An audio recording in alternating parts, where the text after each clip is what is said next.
Mm.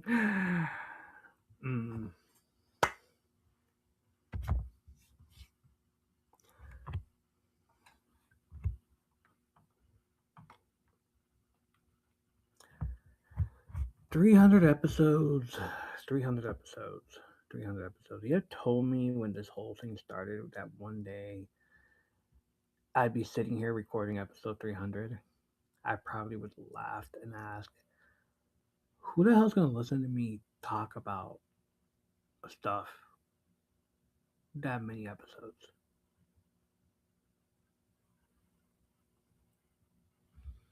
And yet here we are. Here we are. We're here. 300 episode. Welcome back to my third place. Not home, not work, but the familiar in between where nostalgia, pop culture, gaming, and chaos all collide. We did it. We did it. We did it. We did it.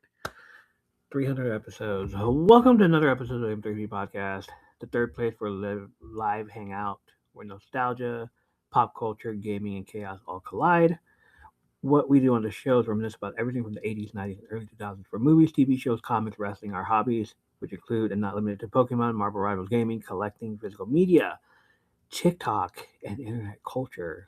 Each week, the community joins us through the live chat on TikTok or YouTube for project questions, debates, top 5 lists, games, and deep dives, including our ongoing journey through Dungeon Crawler Carl.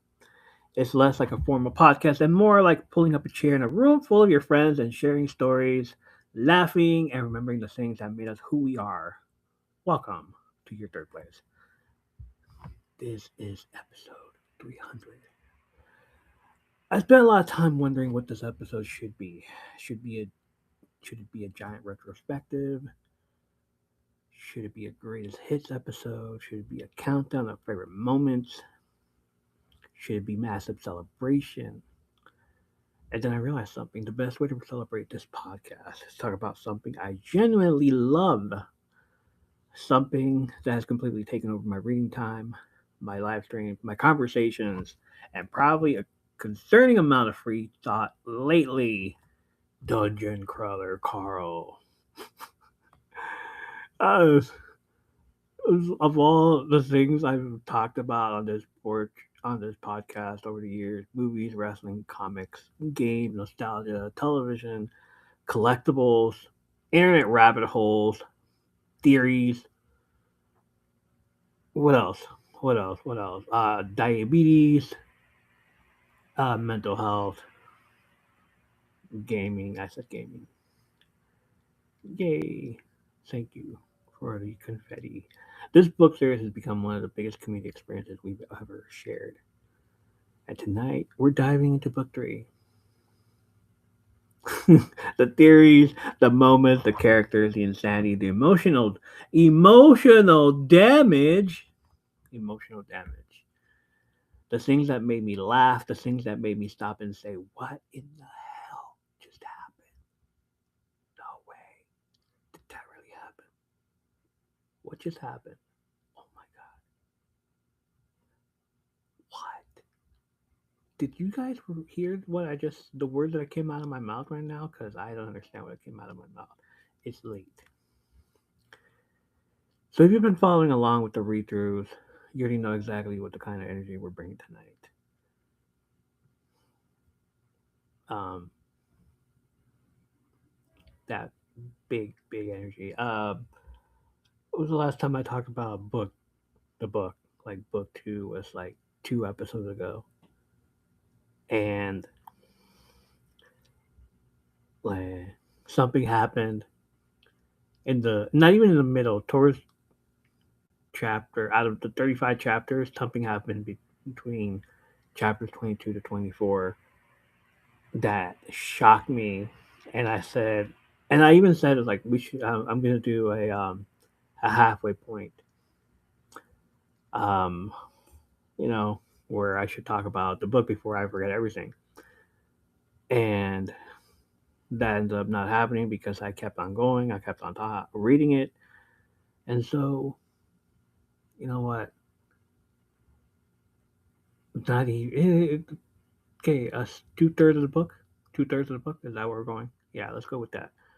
2/3 of the book, because I have 15 more chapters left. Okay, it's all good. So let's do that. Um, don't worry, we'll still talk about Summer Game Fest. It's still gaming season. The trailers dropped. The announcements are rolling in. The hype train is officially leaving the station, and there were definitely some reveals worth talking about. But if I'm being honest, Summer Game Fest might be opening show. Might be the opening show. But Dungeon Crawler Carl is the main event. It's the one closing out the show. And somehow that feels right for episode 300. There's a lyric I love. There's a lyric I've always loved. 100 bad days made 100 good stories. 100 good stories make me interesting at parties. That feels like this podcast. Because 300 episodes aren't made from perfect days. They're made from showing up, from trying things, from learning, from falling, from getting back up, from telling stories. And when I look back at this podcast, that's really what it's always been about. Stories, some funny, some nostalgic, some ridiculous, some personal, some that only make sense to the people who were there, but all of them part of the journey. So, for episode 300, I'm not trying to reinvent the wheel. I'm not going to force a giant celebration. I'm just going to sit down, pull up a chair, and talk about something I'm passionate about. Because after 300 episodes, I think that's the lesson I've learned the most. The best episodes happen when you're excited to share something with people. And tonight, I definitely am. So whether you're here for the gaming news, the Dungeon Crawler Carl Chaos, or you've been simply been riding along on this weird and wonderful podcast journey, thank you for being here. This is episode 300 of M3P Podcast. Let's get into it. Um, Before I begin with the crazy madness, um, I just say, back in November, I bought this huge package of Pokemon cards, of Pokemon stuff, and it was in November, I think. And I said, let's open this up on a different day. Ended up being like, let's open it up on New Year's Eve. Let's open it up on my birthday. Let's open it up on this day. And finally, I said, let's open it up on episode 300, live on episode 300, and see how that goes, see how that happens. And here we are, episode 300, about to open up this massive unboxing of Mega Latias X, complete with a, what's it called, jumbo card. You guys can see it. There you go. Yay! I know, right? Uh, it's meant to open. Okay. All right. This Pokemon TCG Mega Latias X box includes one foil promo card featuring Mega Latias X, one oversized lenticular promo card featuring Mega Latias X, four Pokemon TCG booster packs, which are the Mega Evolution packs. Usually, I open up one pack at a time on my live streams. Here we go. Here we go. I'm gonna hate to do this, but hey, here we go. Waiting for that little restriction because it thinks I'm gonna tell you where to go get it, but I'm not. I'm just opening up a box. A Pokemon card. Do it. I'm doing it, guys. I'm doing it. Oh. I bet the and you know what, since we're here, let me tell you all the stuff I have.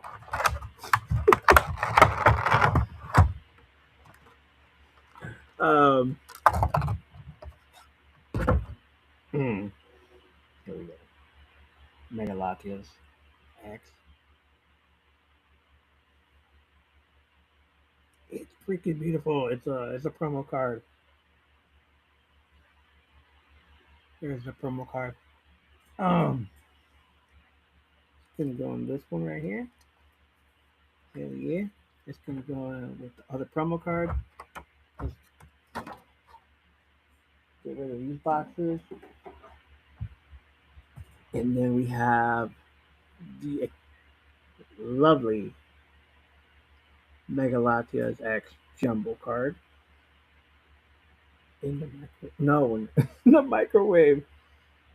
It's going in the microwave. Oh, it's freaking beautiful, man. Like, oh my god. It's also a promo card. I'm gonna put it back there somewhere. But yeah, it's gonna go back there as well. I'm gonna put it over here for now. I wish I had one of those jumbo, um, what's it called, sleeves, but I don't. All right, here we go.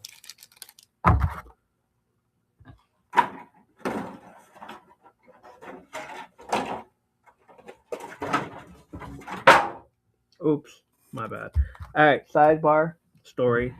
I haven't said that in a while. Sidebar. Um,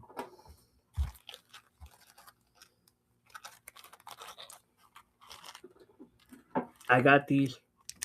I got these. I'm not gonna tell you where, but I got these. Unfortunately, they're fake because I already tested them out. Like, but still, like, you know what? If this person is doing that, and just, you know, might as well buy them. Not bad. I like them, but at the same time, I made a whole different binder of just fake cards, so this is where it's gonna go.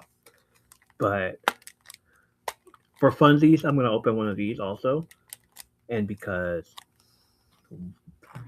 it usually has some fake um hit card. It does. It is so ridiculous. Anyways, I'm opening up two of these on the podcast. Let's go. Uh, there's Mega Evolution. There's two Mega Evolutions and two Destined Rivals. Oh wow. Alright, let's go with the Destined Rivals one and the Mega Evolution one. Alright, I'm opening up Destined Rivals first.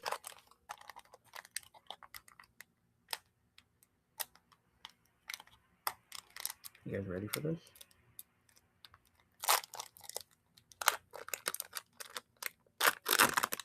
Ooh. Yeah. I don't do the whole put the energy card there. I'm different. Alright. Um Arvin Toastal.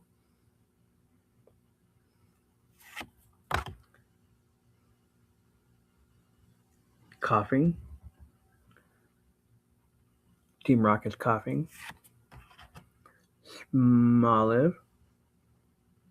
I got I gotta show you guys, and I gotta show you guys. So, Smoliv.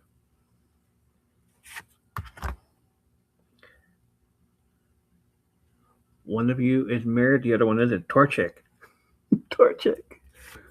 Um, Starmie, Misty Starmie. Hippodon.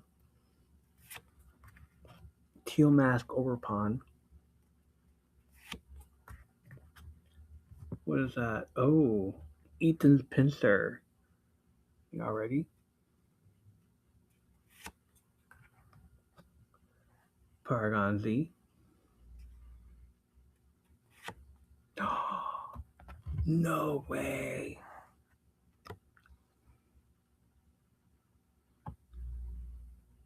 What is that? What is that? Oh my god, I love it. Ultra rare. Well, not ultra rare, but rare card. Hell yeah. That's a nice one. Oh my god, love. Yes. Set to 10. I mean, I have enough Destined Rivals ones. This is going in the June pile.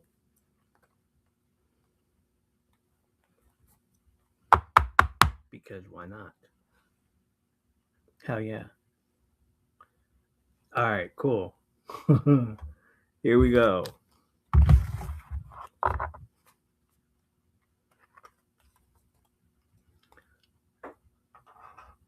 Thank you for the harmony. Appreciate that. Mega Evolution is next.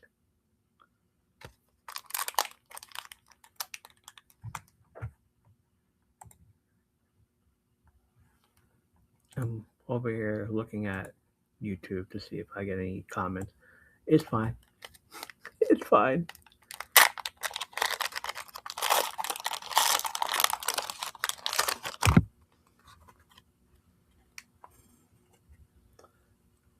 All right, here we go. Showing off to them first. It's Mantine, Miltank, Strudel, Heliolisk, Stonejourner, Little Determination, Celebi,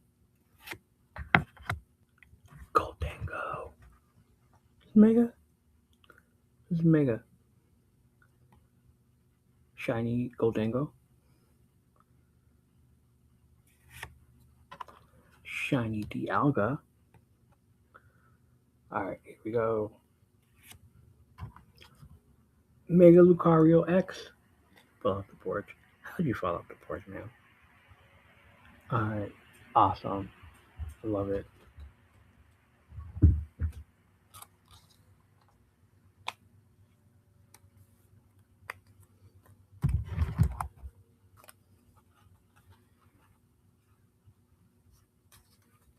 Exactly what I needed.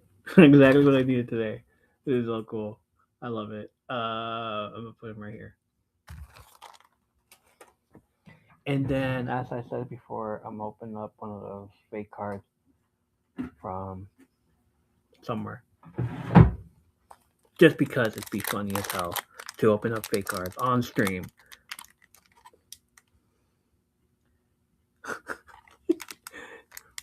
I need that good luck kiss for the fake cards.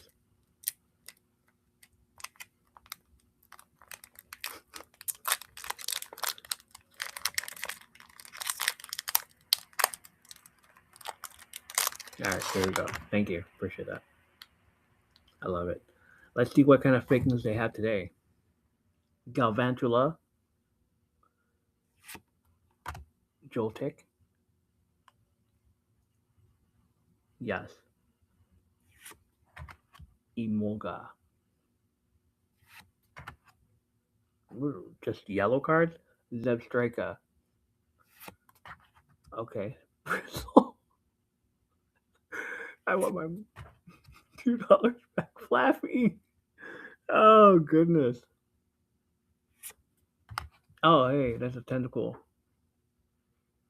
And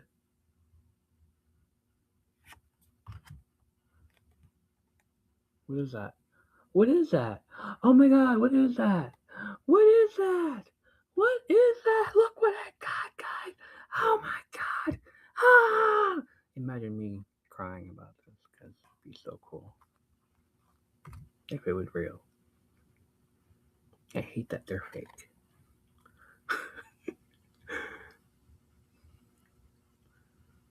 Yay!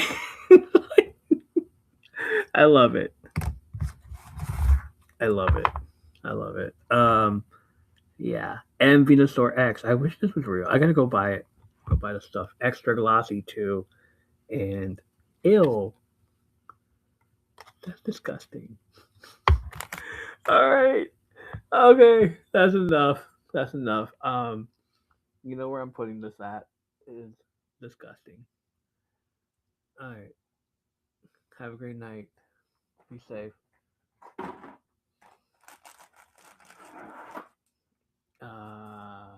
Put those over here. Freaking hell, they do feel yucky. They do. They're fucking horrible. Alright, cool. we did that. Everybody, happy 300th episode.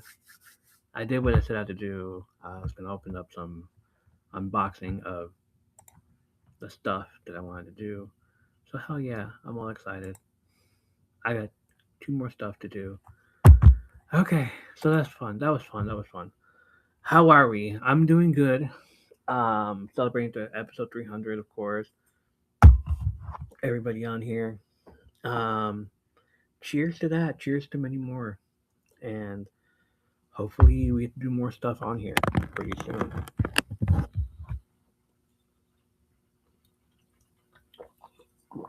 Um, all right, Summer Game Fest. Um, we start off on Tuesday, June 2nd. Black Voices in Gaming at 3 p.m. And then immediately after that at 5 p.m. Sony State of Play. The Sony State of Play. This Black Voices in Gaming Summer Game Fest showcase highlight games brought to life by Black creators and Black led studios from around the globe, and it aired on the official Summer Game Fest YouTube and Twitch channels. If Black Wizard Gaming was a Black-led nonprofit funded in Oakland, California, committed to increasing representation and inclusion within the industry. State of Play was on Tuesday. It clocked in at more than 60 minutes long. The big reveal on there was Marvel's Wolverine from Insomniac Games. The game launches September 15th on PS5. Um, Jeez Louise, this game was crazy. Watching it, it was just like a whole different thing, movie wise. Um, you, I, it's gory. It's lots of blood. Too bad. It's gonna be on PS5 because if you don't have PS5, then you can't get it. You know who I'm talking about when I say that too. So he's a big fan of that. But hey, go buy a PS5. Um, God of War Luffy. Ah, my goodness, takes place immediately after God of War, and it's Faye. Um, it's Deborah Ann Wool. It's Deborah Ann Wool. Wool is that what? Wool. Deborah Ann Wool, who the actress playing her. She's Karen Page from Daredevil series. It's fucking awesome. The graphics are awesome. Everything is awesome about this thing. I love it. And the third game that was shown was Stuntman Hollywood. This is just like cars from movies. Kit, Knight Rider, Toretto's car, the DeLorean. Hey, somebody came in earlier and saw like, "Hey, cool DeLorean." Like, did he zoom in on that or what the hell, dude? Like, damn. All right. And then we got the main event, Summer Game Fest 2026 was on Friday, June 5th. Jeff Keighley's announced annual showcase of games coming in 2026, 2027, and beyond will stream live from the Dolby Theater in Los Angeles, a new venue for the event of the year. The shows typically run around 2 hours, so it was a lot of surprises, a lot of cameos on world premiere exclusives. Here's everything that was announced. Stranger Than Heaven. It's an awesome game. It has to do with the West Coast. Snoop Dogg is a part of it. And then you got to see the trailer and everything. And then the very end of it, special appearance by Tupac. Tupac. Like, what the hell? He came out to announce that, the Tupac estate and Snoop Dogg and his son were working on this game as well. So he's working on games. He's also working on the Death Row game. and hopefully it's more like Def Jam Vendetta, because I really want another Def Jam Vendetta, just like a fighting game, like how it used to be back then. Um, During the show, they announced another Among Us game and a TV show. The TV show you can watch on Paramount Plus. It has 2 seasons out already, so that's fun. The Last Ronin. There's no confirmed release date or year for Teenage Mutant Ninja Turtles: The Last Ronin. Reports show that Teenage Mutant Ninja Turtles: The Last Ronin will launch on PlayStation 5, Xbox Series XX, and PC. Players could expect to spend as much as $69.99 for it. While no gameplay was shown during the game's announcement trailer, TMNT: The Last Ronin is being developed by Platinum Games, the studio behind the Bayonetta series. Near Automata and Ninja Gaiden 4. Therefore, players could expect a very action-heavy game with combat similar to the aforementioned games. TMNT: The Last Ronin will also be very story-driven. After all, it's based on the comic book miniseries of the same name, considered by many as a masterpiece. It is. It's a popular IDW comic book miniseries set in a dark future timeline where only one turtle, Michelangelo, survives and seeks revenge for his fallen brothers against the Foot Clan. Written by co-creator Kevin Eastman and Tom Waltz, with art by Sal in Isaac Escorza and Ben Bishop. The story follows the lone turtle on a mission to avenge his family in a post-apocalyptic New York City. The success of the original 5-issue series has led to sequels like The Lost Years and Last Ronin 2 Re-Evolution, expanding the Roninverse. Um, Premise: in the dystopian future, Michelangelo, as the last surviving turtle, takes up the mantle of the last Ronin to avenge his brothers, Leonardo Donatello and Raphael, and his father Splinter by killing Oroku Hiroto, the grandson of the Shredder.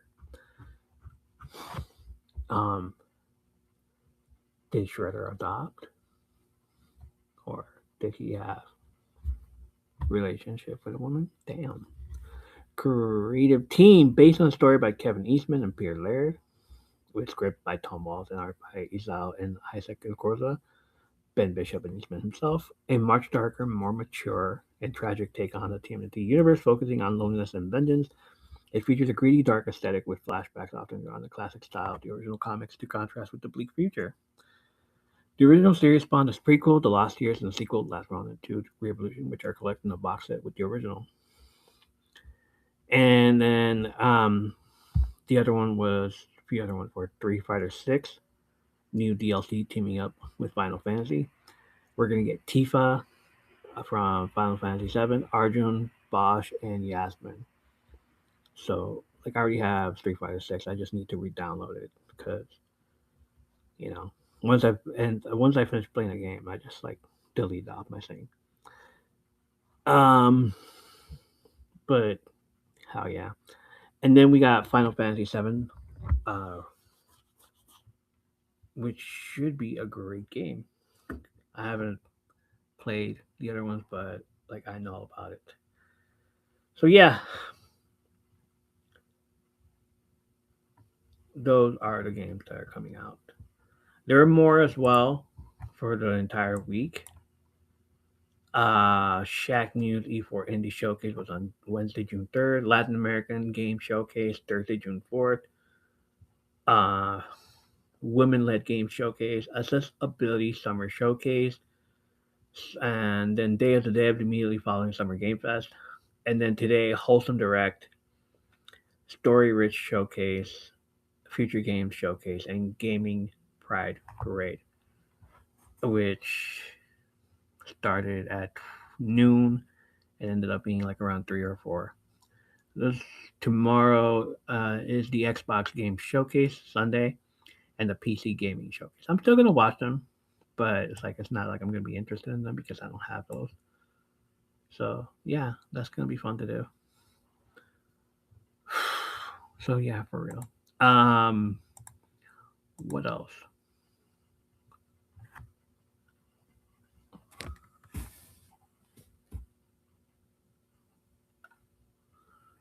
Um, that's about it.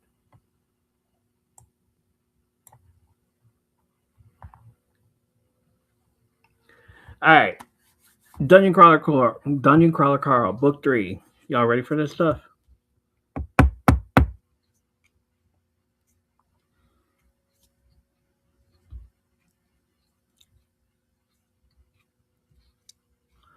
Welcome back to the M3P Book Club, where we currently deep into Book 3, the Dungeon Anarchist Cookbook.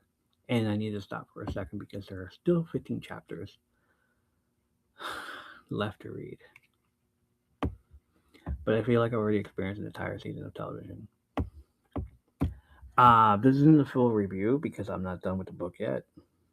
More like a checkpoint. Um, what the fuck just happened episode? Because the the last chapter I read is still like holy shit. still I'm still shocked. I'm still like it's still in my head. So I want to do a recap of just like everything that happened in like chapter 1 to chapter 25, I think. Because 25 was the aftermath of 24. So yeah. All right. Here's where we started. The Iron Tangle. When book 3 started, we entered the Iron Tangle. Um, the author, Matt Dinneman, immediately told readers, don't worry about the train numbers. Don't worry about the colors. It'll make sense later. Uh, you can't tell me that not to worry about something because I will like look it up.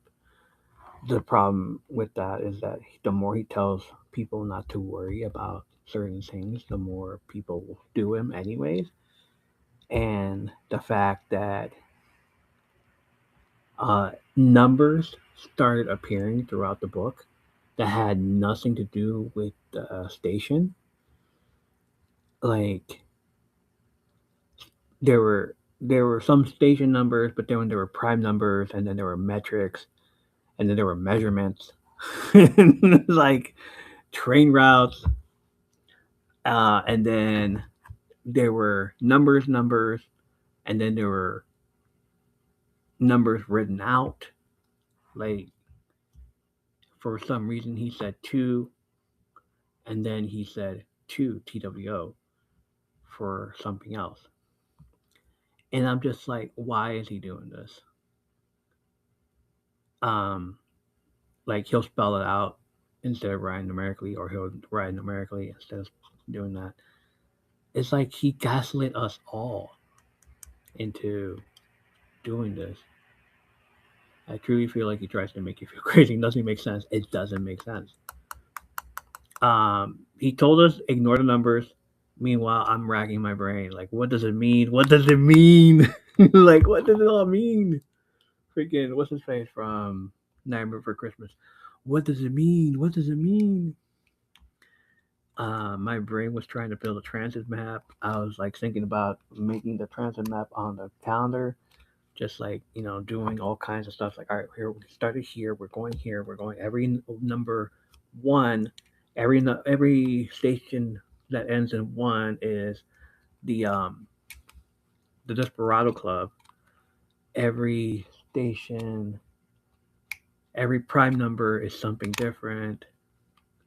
Every prime number has a boss, and then you have here, and then you have this, and the floor felt like a video game.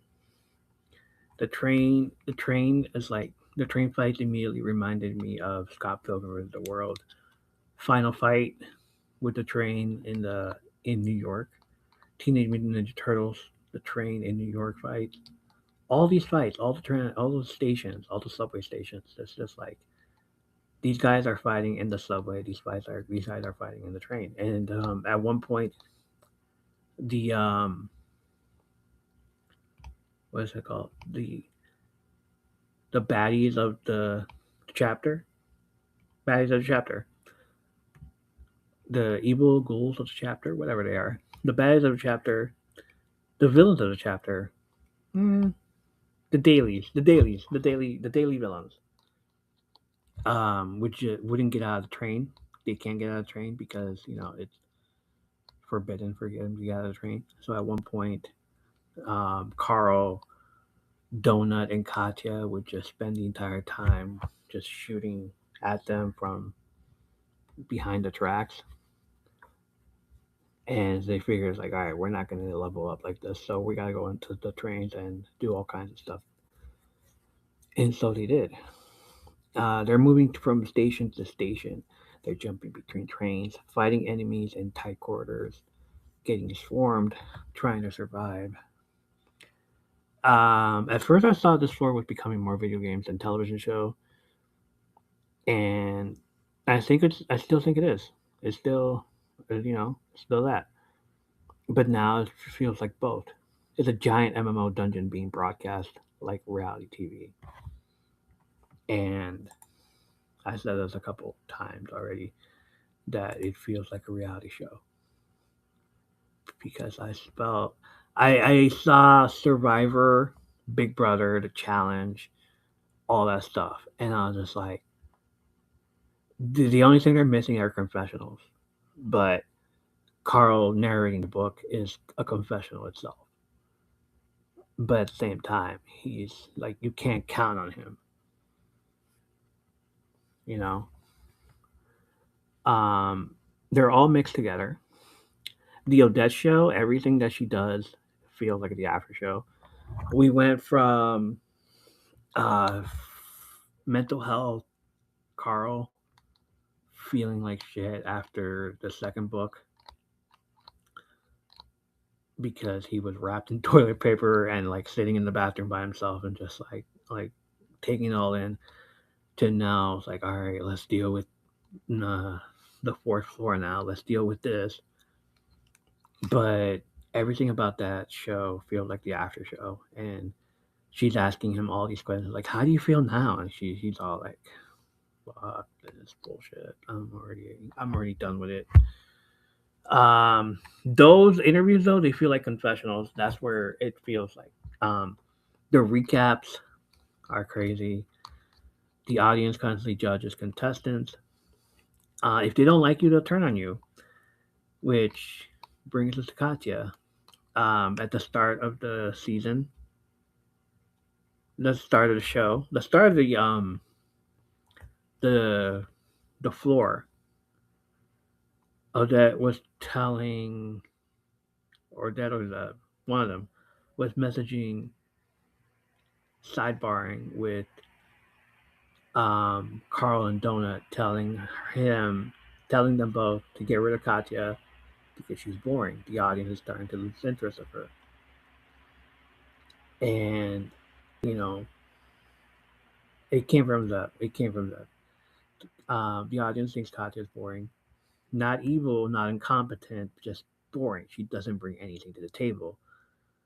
And because she's boring and like bland and like total Jane, plain Jane, the audience is turning on her.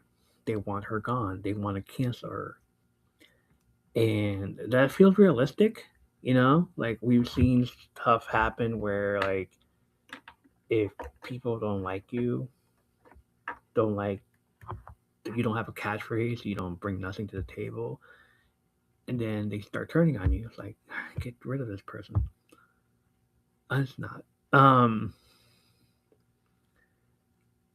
we've all seen fans do this. A new character appears. The audience doesn't connect with them. Suddenly, they're demanding to be written out. The crawl doesn't just reward survival; it rewards entertainment. Same thing with wrestling. Your, if they don't like you because you're boring, or because they're starting to lose interest in you, then the audience will boo you or they'll cheer for you. But hey, you got your little fans, but then you got the people that are just like, all right, you're boring. I don't like your character. I don't like your your promos. You gotta go. You gotta get out of here. Please stop giving us stop giving us Jade Cargill. Stop giving us EC3. Stop giving us this person because they suck. You know, like we want to see more Danhausen. Yeah, it sucks that I gotta say that because that's the entertainment. Um, one thing I've been tracking since book one, the NPCs keep waking up. Like they're waking up, not like oh I'm falling asleep, woke up. No, they're becoming woke. Okay, not a good word to say about woke. They're they're the bubble is bursting for them basically. Back on floor three, Serena Signet literally turned off the boss battle music because her minion said it was giving him a headache. That was so meta. That was the first crack. It was like, okay, hold on. And he, um, what's his face? Carl said it's like you suddenly hear the boss battles like every time up until that moment, and the bass hit, and here comes Serena Signet. And here comes her minions, and then like rah, and it's like, can you turn that off? It's giving me a headache.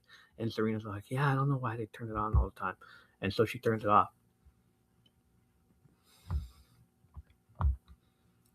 You can do that? Like what? Like I didn't realize you could do that. Of course it shows up later on, but just like it's only if it's a boss battle, like a true boss battle. And there's moments where he's Carl standing right there, and he thinks the music is about to hit, but there's no music, and he looks around and it's like it must not be a boss because there's no music. It's like we haven't heard the music since Serena, dude. Well, not really. We heard it during the whole um, fight with the Helix, but it wasn't that big of a deal at all. Now we're seeing more and more NPCs realize something isn't right. Madison, Widget, the Firebrandies, they're beginning to understand they aren't living normal lives. And once the realization happens, you can't put the genie back in the bottle. Madison is straight up HR. I'm your boss. You answer to me. No, she's just HR. She tells everybody that they have mandatory overtime. And um, how do I describe her? A Karen. Like, okay, sir, like a low level Karen, level 10 Karen, who basically we have this at work when you're, you've been at a job for X amount of years, and here comes the new person applying for the job, and she doesn't know what to do, you know, there. But she knows that she's supposed to tell you something. Hey, can you stay overtime? Like I'm bettering you, exactly. Like, can you stay overtime? Like, like what? Can you come and help? I don't do that. Like, what? Like I've had them before. I've had them. I've worked for Panera. I've worked for Subway. Yes, they exist.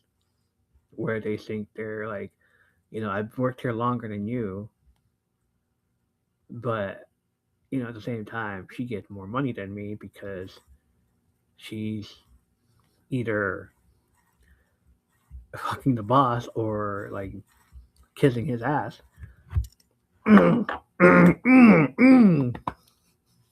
Anyway, um, allegedly, allegedly.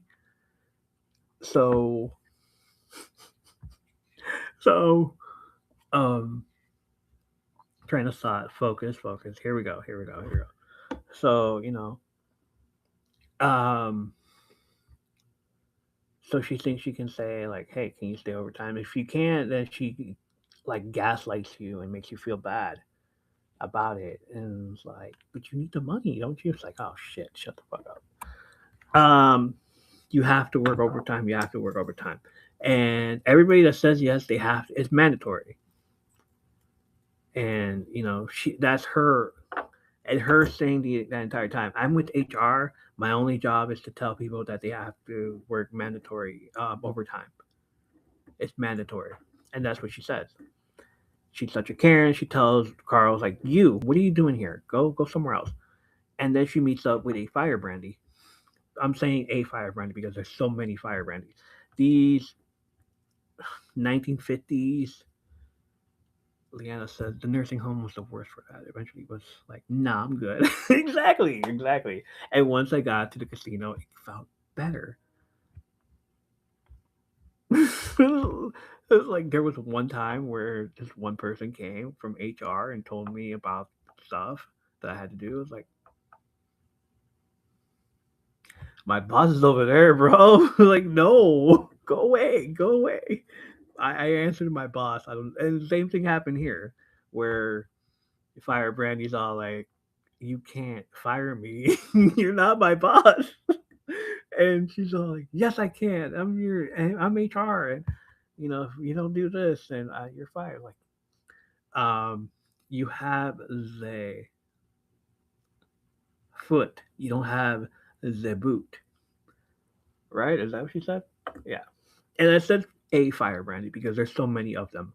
They're like 1950s. You know, go like we can do it, Betty, and the the way they're described. And I guess I have like I said this last episode where I keep a collection of where I'm starting to like print out pictures of these characters and put them into cards. And the way they described a firebrand is that there's so many of them, and they work the um,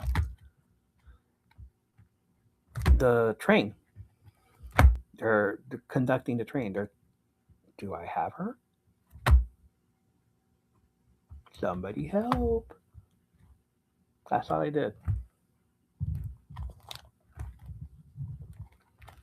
Well, here goes. I do.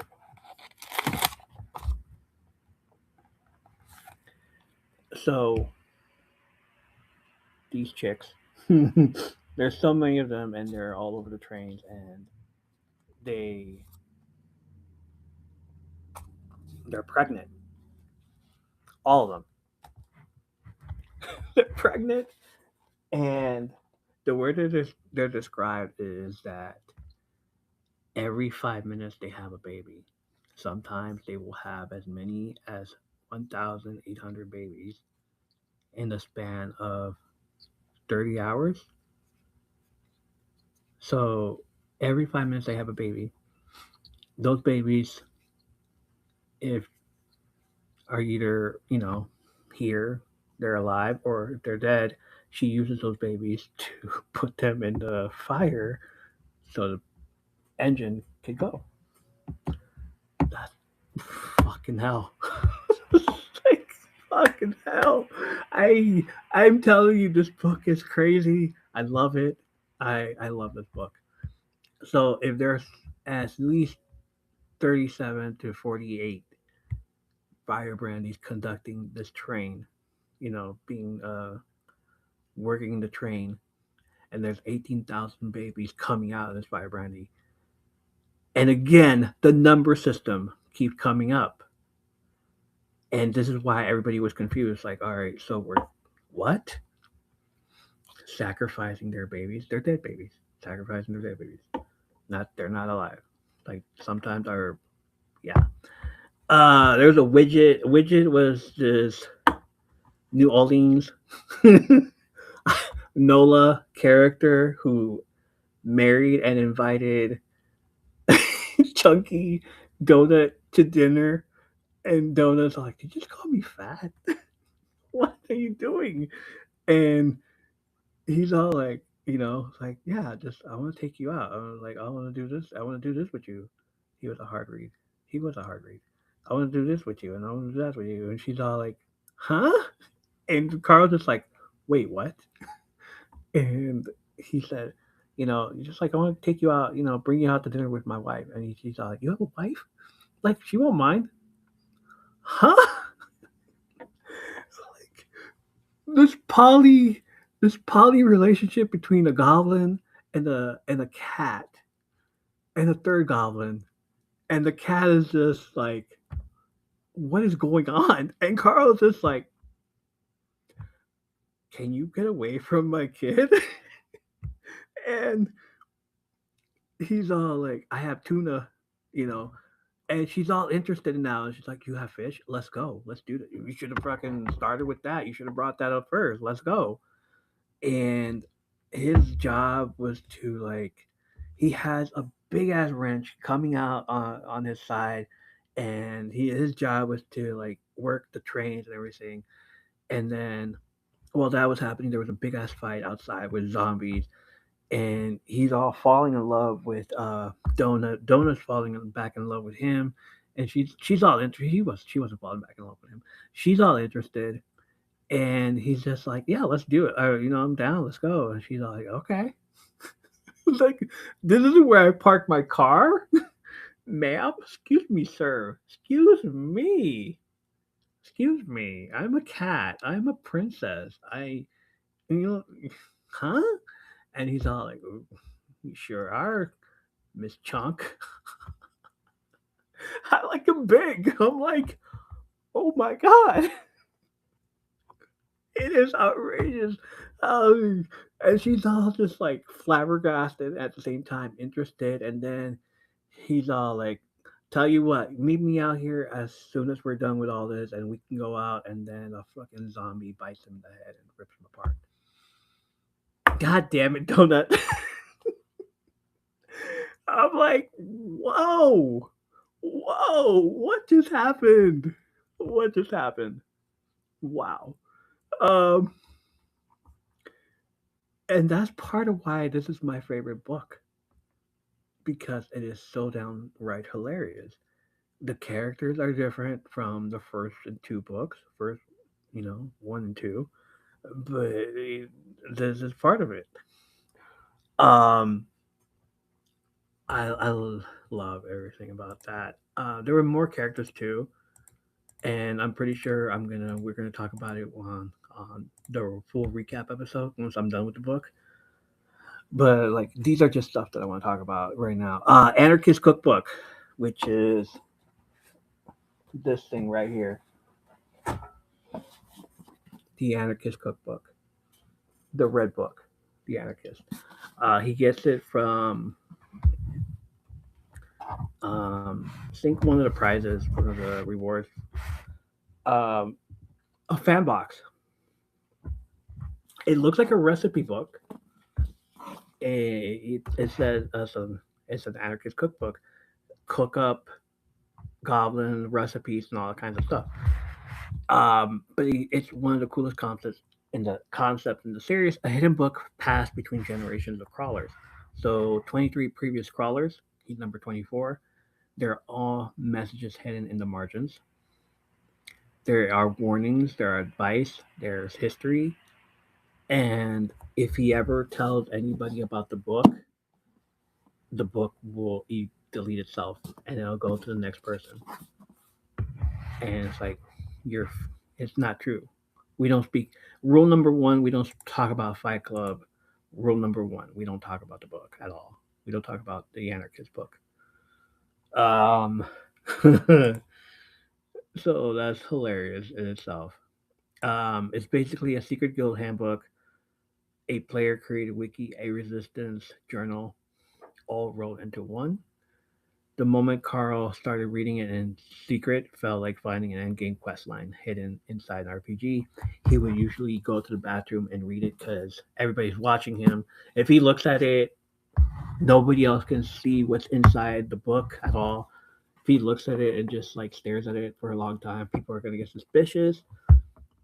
And if he does look at it in the meantime, he has to make up something about, oh, cool, this recipe right here.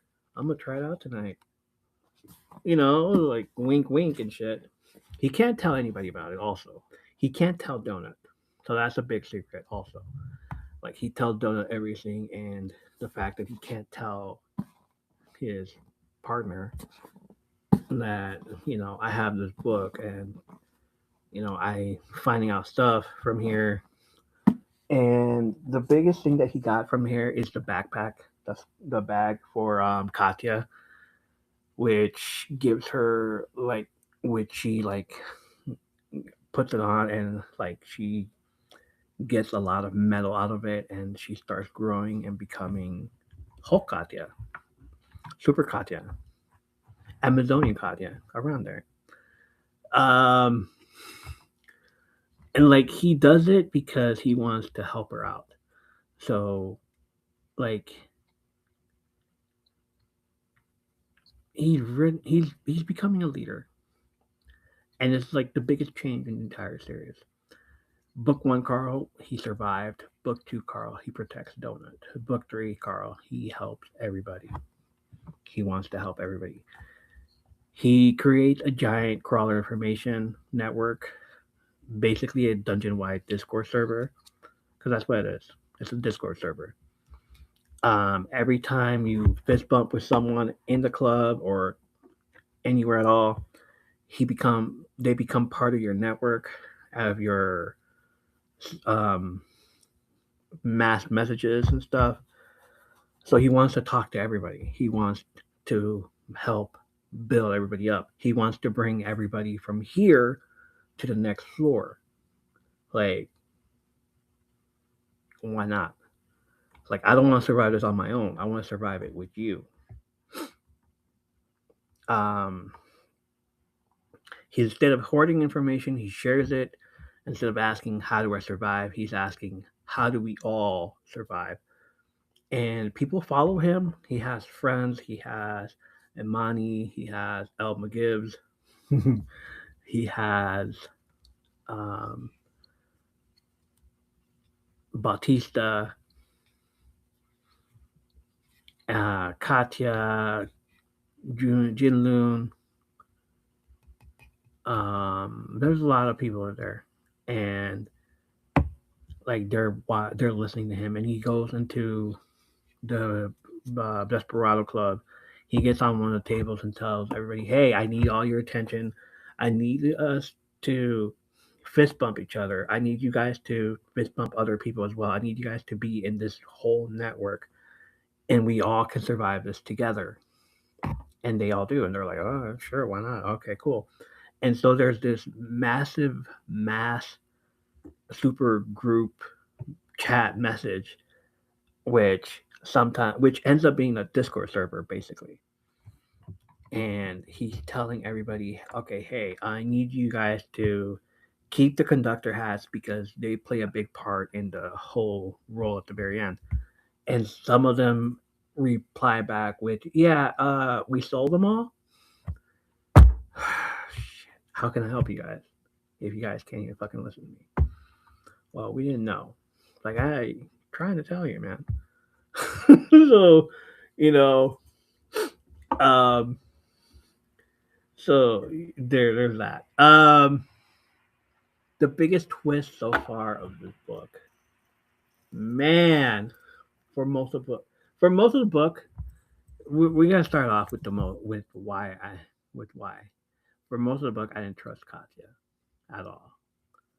I thought she was feeding information to Hecla. I really did. She was text messaging her and everything. Well, text messaging her, like sidebarring and stuff. I for sure thought she was going to betray Carl and Donut. I thought she was playing both sides. Last book, at the very end of the book, Odette told Carl, "Don't trust Katya." We overheard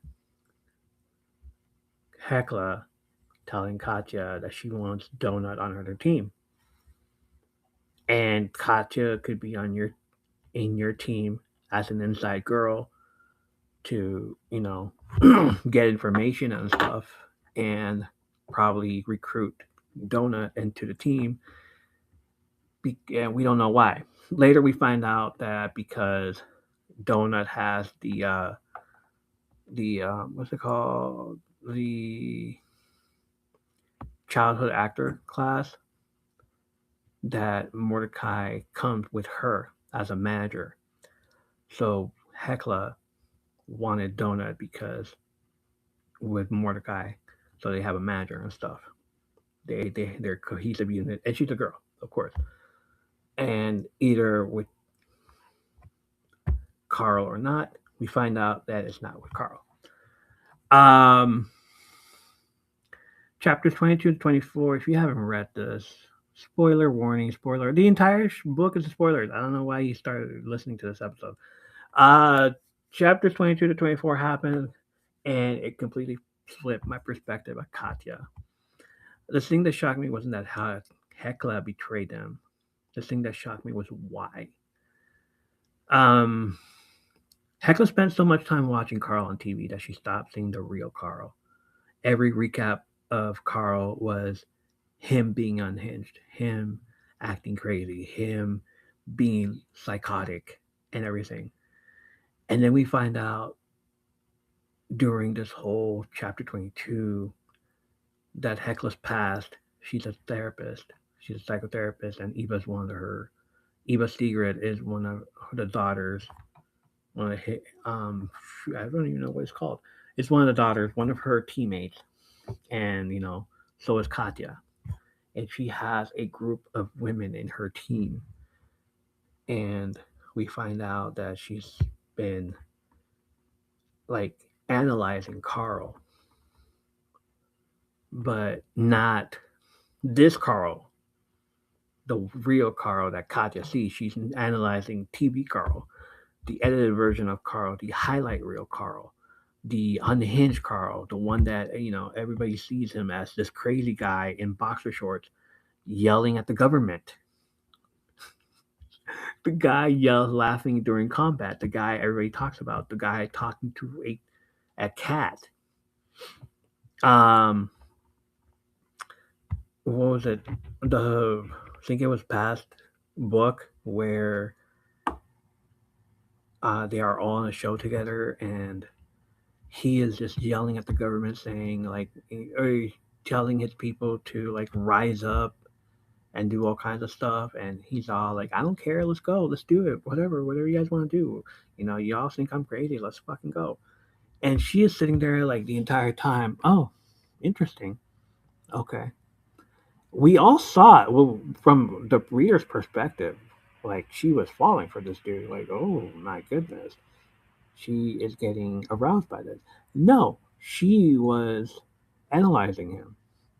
She saw a bit of it on TV. She's now seeing him here.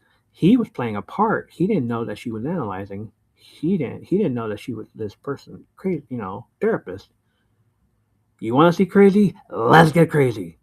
Like fucking hell. Let's get crazy. He does that. He's like, you want to see crazy? Let's get crazy. But he's all doing this, playing this part, and she's all saying like, "Oh, every day, huh? This is what you do? Yeah, okay, bet." Mm. Started writing things down. He does this. Went back to the daughters. Went back to the girls. Told them everything. Told Katya, "All right, this is what you're gonna do. You're gonna go infiltrate, and you're gonna tell me everything that he does, and you're gonna do this, and you're gonna do that." Um, she built an entire strategy around that version of him. She sought kill Carl, recruit Donut, get Mordecai, take over the influence, take over the audience, take over the network. Take over the network. Um, because once chapter 24 hit, it just felt like her plan was unraveling. Everything was unraveling. Um, she shot a bolt at Katya, an arrow, but she called it a bolt, whatever. She shot an arrow at Katya, and everybody saw it, and like she wanted Carl to get mad and like go unhinged again, and this would be a reason for her to take him out in front of the live audience. It's like, is this your king? Is this like this is what you like right here? This guy here, let me take him out, and she thought she would do that. Um, the problem was that she wasn't predicting Carl. She was predicting the character she saw on TV.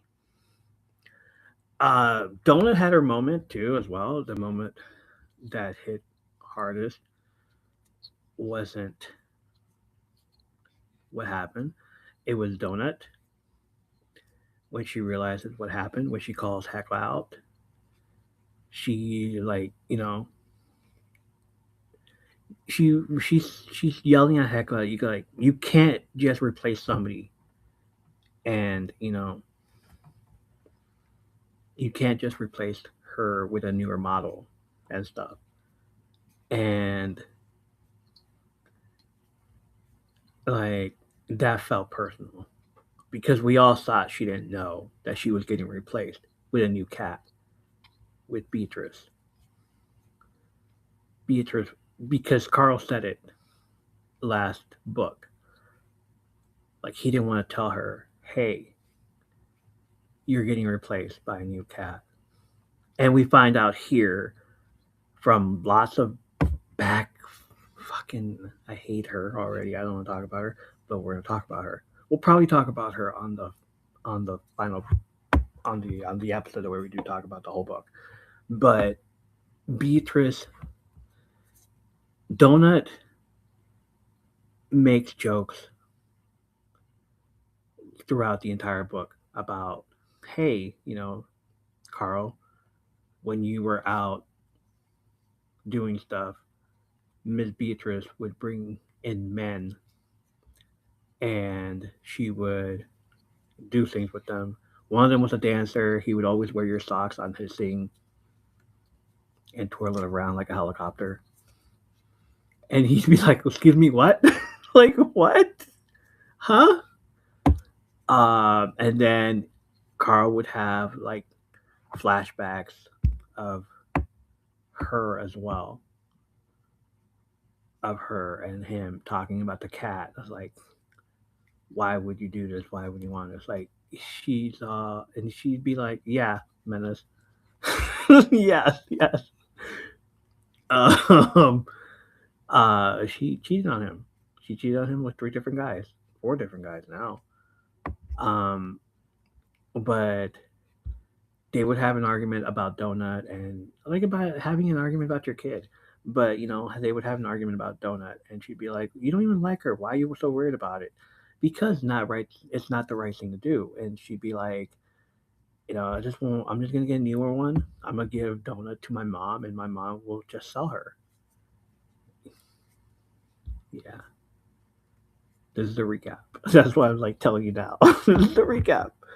But it's crazy, and like that was just a bit of what he like remembers from her. It was just like a little thing right there. And the thing is that I would want that I would want that whole thing in the show. If they're gonna do the show, put that in the show as well. Make him remember this stuff. Make make us, the audience, hate her more. Like, oh god, yeah, I remember why I hate her. She doesn't want Donut. And like he thought Donut's never gonna know, he's not gonna tell her, he's never gonna tell her. But she goes out right here when the whole thing happened with Hecla and they stopped the train and Carl's telling Donut, be cool, I got this, don't worry. Don't get so crazy. All right, be cool, I got this. Before he could say anything, she starts yelling at Hecla, how dare you, you stupid bitch, everything, and then shoots a laser at her face. Um, Tells Katya she was gonna trade you in for a newer model. How are you? You can't just do that to people. You can't just be replaced and like just because she already did everything for you and blah blah blah. And then Carl knew like, oh shit, this is what's going on. Is this what we're talking about now? Okay, she knows. Like I figured she knows. Um, it felt personal to Donna because she knows what it feels like to be replaceable. She knows what it feels like to be a trophy, a show animal, something people move on from. And in that moment, she wasn't defending a teammate; she was defending a friend. Oh my goodness! After that, there was a whole fight. This whole sequence felt like The Walking Dead, a zombie survival game, a wrestling faction implosion, a reality show alliance betrayal. This whole thing, this whole chapter, this whole moment right here, all happening at the same time. There's blood everywhere. There's chaos. There's miscommunication. There, where the hell are my healers? And every time, because I'm playing, like you all know, I love to play Marvel Rivals. And if I don't get healed, I just yell that out. Where the hell are my heals? Where the hell are my healers? Same thing here. Here comes Carl. Where the hell's my healer? Where? Why isn't she healing Katya? What's going on? The healer went into hiding, um, leaving Hecla and Eva Sigrid. Eva Sigrid is this. I'm gonna show you another.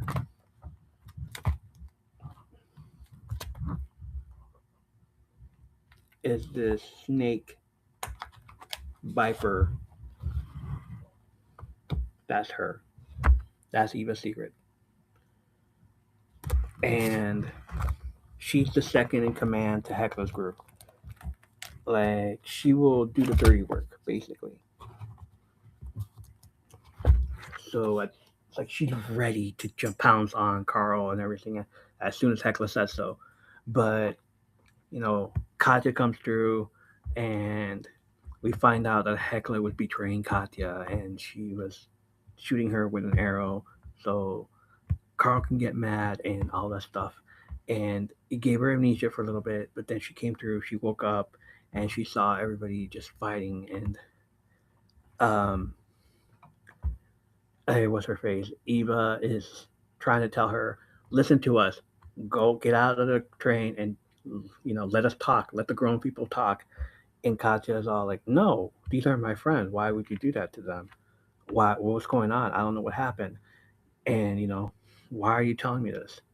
And then Eva just mimics her and makes fun of her and says, oh, my husband left me for a newer model. Oh my god, all this shit.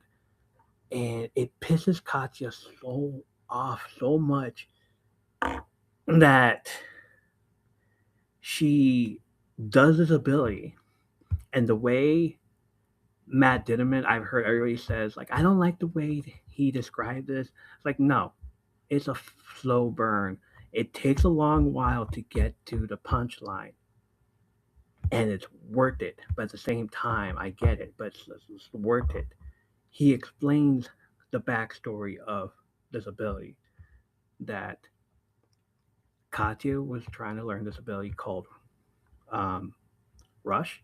Was it Rush? Katya was trying to learn this ability called Rush. I gotta look it up. Hold on. Don't say anything. It is a stampede move. It's not Rush.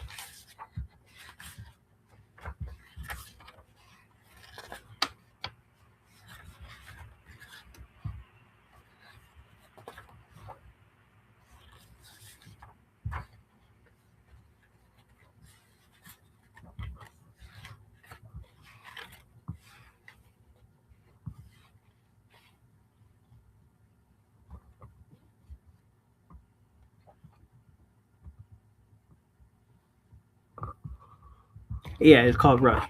So here's here's how he described it. Uh, it turned her body into a battering ram when activated. All right, Katya has a special ability she didn't like to use very often. Rush, it was called. It turned her body into a battering ram. When activated, she blasted forward, shattering everything in her path. She could only use it once a day, and when she did use it, it knocked all went out of her, even if she didn't actually hit anything. As a result, I knew she abhorred the skill, despite Mordecai's insistence that she use it as often as possible. Also, the skill was unpredictable. Sometimes when she used Rush, her body flew forward 5 feet, sometimes it flew forward 20, and there didn't seem to be any sort of rhyme or reason to discrepancy. In addition, the angle in which she rushed forward wasn't always perfectly straight. Mostly her body dashed straight forward in the direction she was facing, but sometimes, every once in a while, she flew slightly off center. So imagine somebody as big as Katya rushing towards you, but then, oops, hitting your friend. And that's what happened this time. Katya screamed something incomprehensible as she activated Rush. She was aiming at her former friend Eva. She missed her by inches. Instead, She inadvertently became the first crawler on this season of Dungeon Crawler World to kill one of the top 10 and claim bounty. In this case, it was Hecla, the Amazonian Shield Maiden, the current number 2 in the game, who she splattered against the interior wall of the train, thus earning herself a bounty of 500,000 gold. And in that moment, just before all hell broke loose all over again, I finally noticed Katya's level. She'd been level 24 when she formed herself into a cloudcatcher at the front of the train.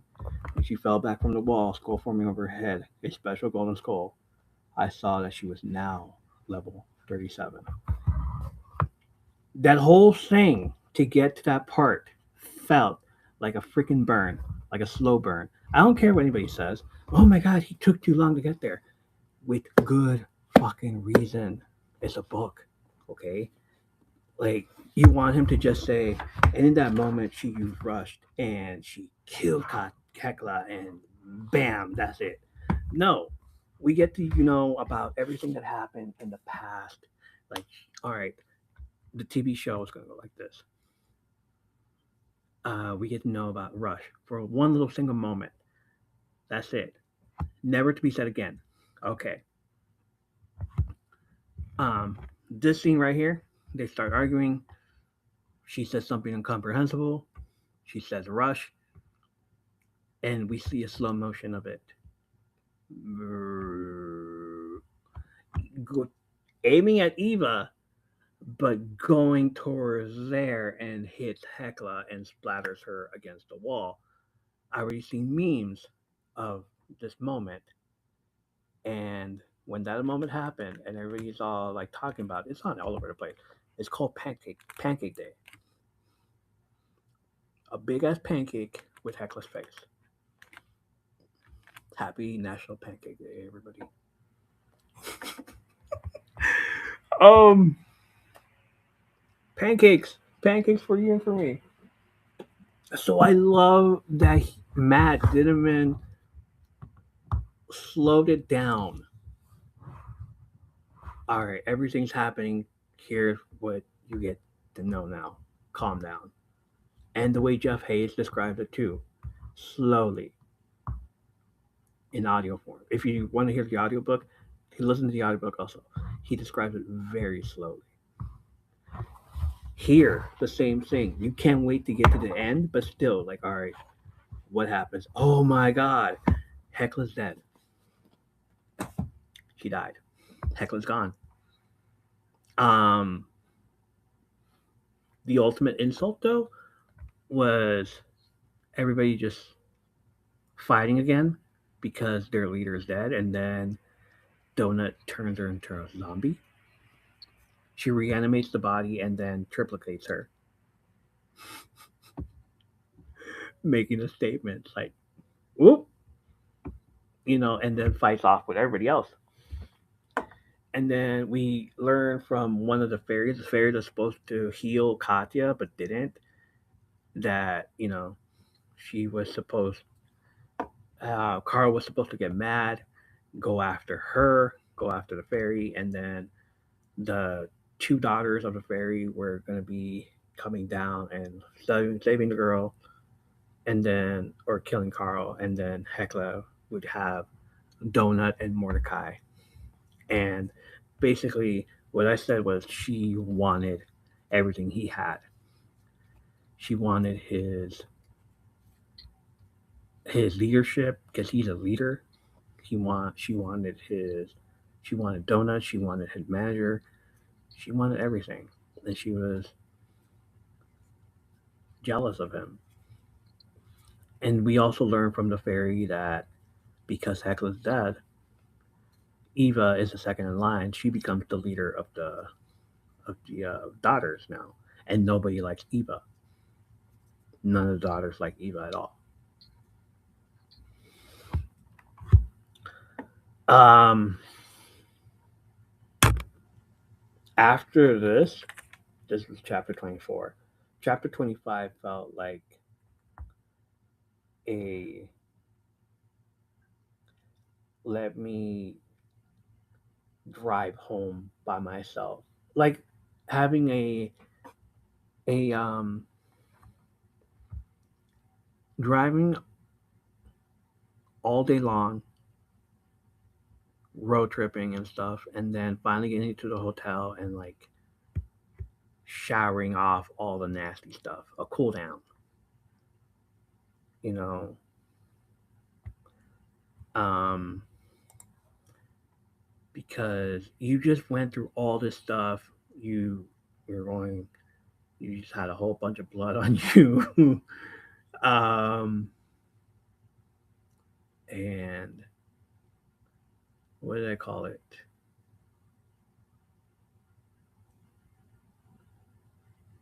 Decompressing, decompression time, where you're like after winning a battle on Marvel Rivals, after dealing with the stress of trying to rank up in competition and all that stuff, after the whole day, you just want to sit there and like, shit, like this is a long night, a long day. Like I lost, I won, I lost, I won. And using some of the characters usually takes a toll on you. Like I remember using Captain America and doing the hits and feeling whiplash. Yes, Liana says sitting in the driveway with the music playing before going inside the house. Before leaving, I was like, oh shit, it's been a long day. And basically me during New Year's Eve at the casino because it's crazy. And then I gotta do this again the next day. Fuck this.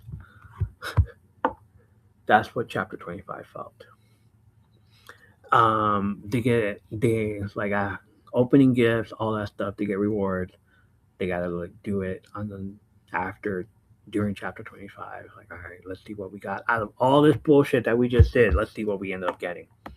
One of the discoveries from Katya's reward though, because she did mostly all the work. She killed off Hecla, and and I said, this we need a theme song to in memory of Hecla. What should we play? And I just kept thinking, um, uh, funeral, goodbye, horses, not goodbye horses. What's it called? In the End by Linkin Park. Uh, funeral, Band of Horses. My Immortal by Evanescence. When the Man Comes Around by Johnny Cash. All these songs, and none of them hit. And then I was like, let's do In the End by Linkin Park. I put my trust in you, to Katya, and then the end doesn't really matter because you fucked up. You fucked up on your own. Um, but one of my favorite Katya rewards was the enchanted wrestling belt of the Great Gorgo. The AI references Christopher Allen Palace, and it's the real name of wrestling legend King Kong Bundy. The Great Gorgo was Bundy's character in the movie Moving with Richard Pryor. Um, there was also a quote at the start of the book of King Kong Bundy that said, "Let what you do mean something." So, and just like immediately when I first read the quote in the beginning, it's like, "Oh, he must be a big King Kong Bundy fan," and I kept saying like, the first book came out in 2020. He must have started writing it around 2017, 2018. Okay, the other book came out in 2021. He must have started writing it this time. Third book came out in 2022. He must have started writing it around 2019. What happened in 2019? King Kong Bundy died. So let's put that in there. Let's put Let What You Do Mean Something by King Kong Bundy. And in the process of all that, let's do an enchanted wrestling belt by the Great Gorgo. Freaking it is obscure movie reference right there. Like I've never seen Moving. I'm about to.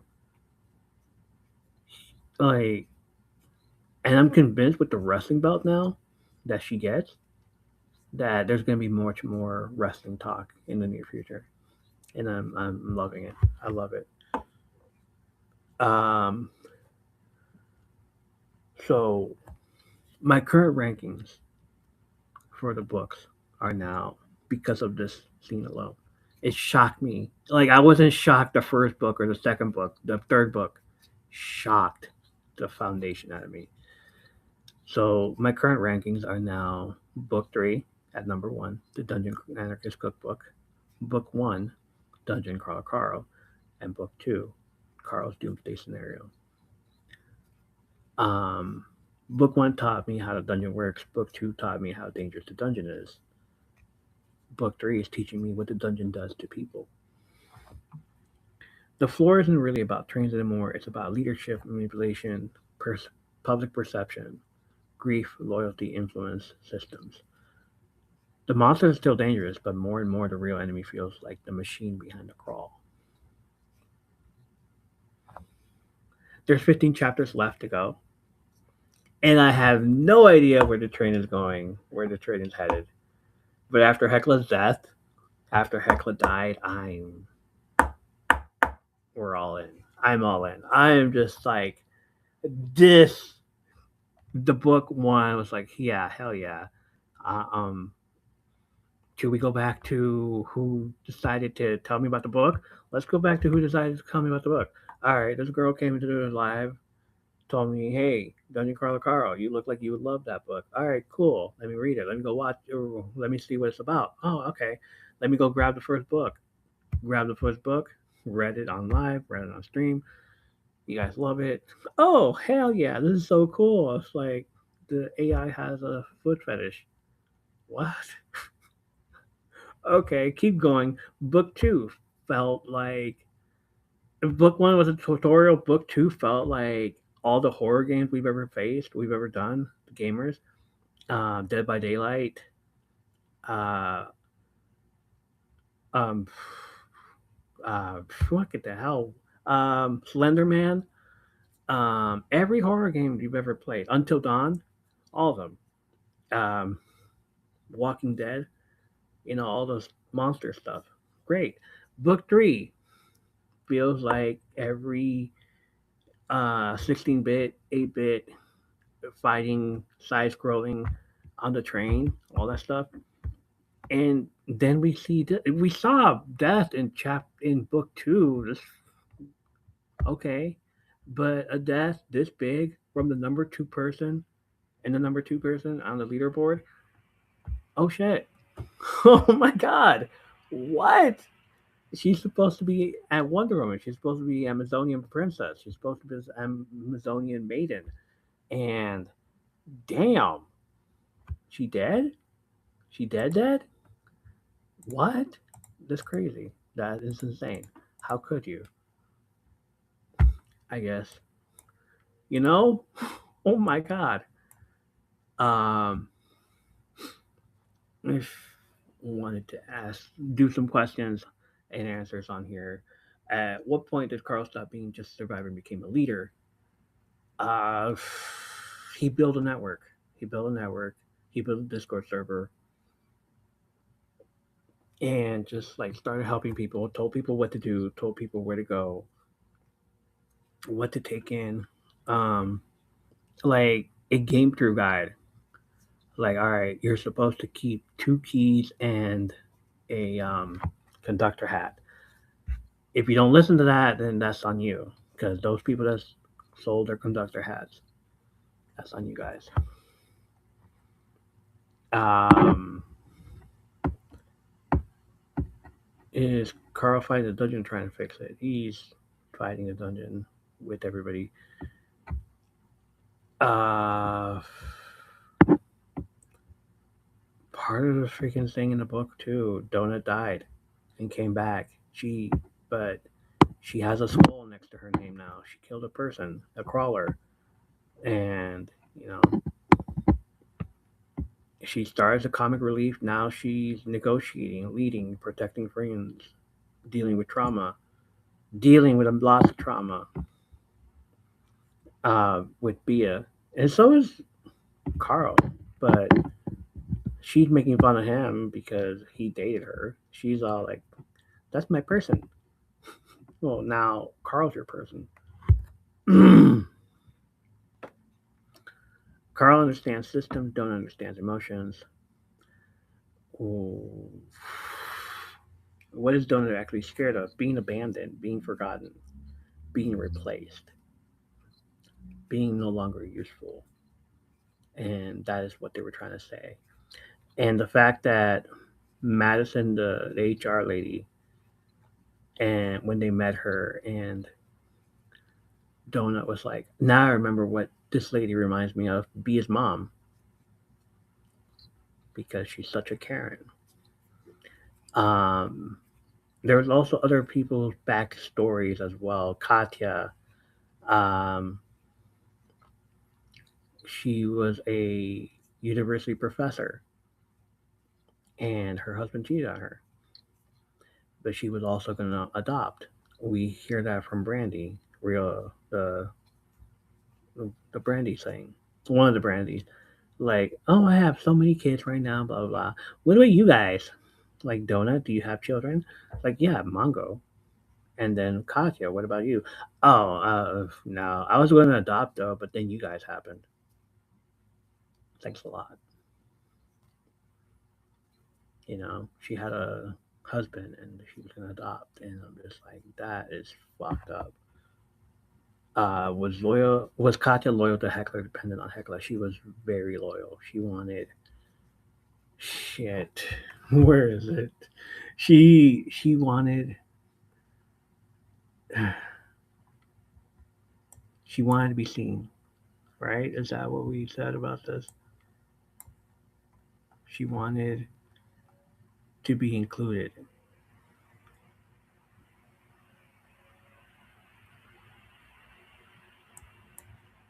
Yes.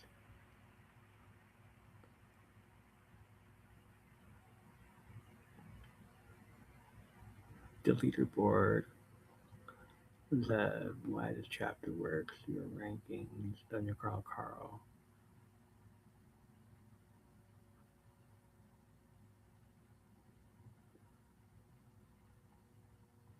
She wanted to be included. She wanted to be useful. She wanted to be a part of the group, but everybody kept pushing her away. And then when Heckler came back, and like we came to rescue our little lamb. Hecla, to me, Hecla like wanted to take Katya because she saw the influence. Um, she saw the influence of Carl was rubbing off on her, and she thought, I was like, oh, she's no longer good for me. She's damaged goods. She's done. We gotta take her out. She's no longer useful to us. She's useful to him.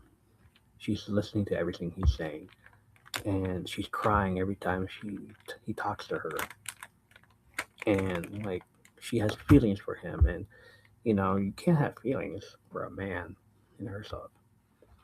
Um, so she was very dependent on Hecla, and then once she did all that, it's like she realized, oh shit, like very different things. She was like manipulating her, and has Katya changed more than any other character in book three? She's done her changes. What does Katya actually want? She wants to be seen, and she is. She is now, because she's now known as the one that took out Hecla, number two. Did Hecla fail because she was evil or because she was wrong? She was wrong. She was wrong about Carl. She was wrong about TB Carl when she should have been like more into getting to know him and stuff. She was jealous. She wanted his influence. She wanted his leadership. She wanted everything about him. Why is everybody listening to this guy in boxer shorts talking to a cat?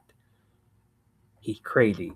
He's he's unhinged. He ripped off a hand from a goblin and like started laughing maniacally. How can you listen? How can you be friends with that? How can you do this? Yeah. So she didn't like that at all. So she took him out. She tried to take him out. If Hecla had simply asked Carl for help instead of manipulating him, would he have help? Yeah, that's the way he is. Or Donut would have been like, yeah, let's do it. It's like, all right, Donut. And was Hecla driven by Carl's power or by Carl's popularity? Both. Anything. He didn't have any power. She had all the power. She was with the daughter. She had a freaking 35 girls deep. And that's why they couldn't like level up because, she all the levels, all the rewards were being shared, all the stats were being shared. Like even if you don't do anything, that you're still getting levels on, you're still leveling up. The fairy probably has never done anything. She didn't do anything at all. Didn't even like heal anybody, but she was getting level up. So she had all the power. He had the popularity. He didn't even have popularity. He was just like he had a little bit of friends. He was trying to be like help people. She was trying to be the big fucking girl in charge. Um, what floor would be the hardest for you personally? Train this one. Um, which crawler is getting the worst edit? Carl. Who else might be getting misrepresented? Probably Quan Chi. Or no, you know what? Probably if we're going by Carl, how he's been getting all this publicity out of it, probably the girl with the dogs. What's her name?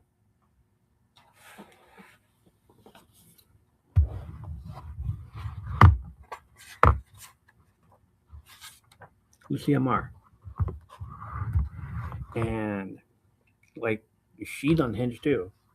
If they made him seem that way, imagine how they made the little girl, the 12-year-old girl, feel like. Oh, she's a child. She's crazy already. She's out of control.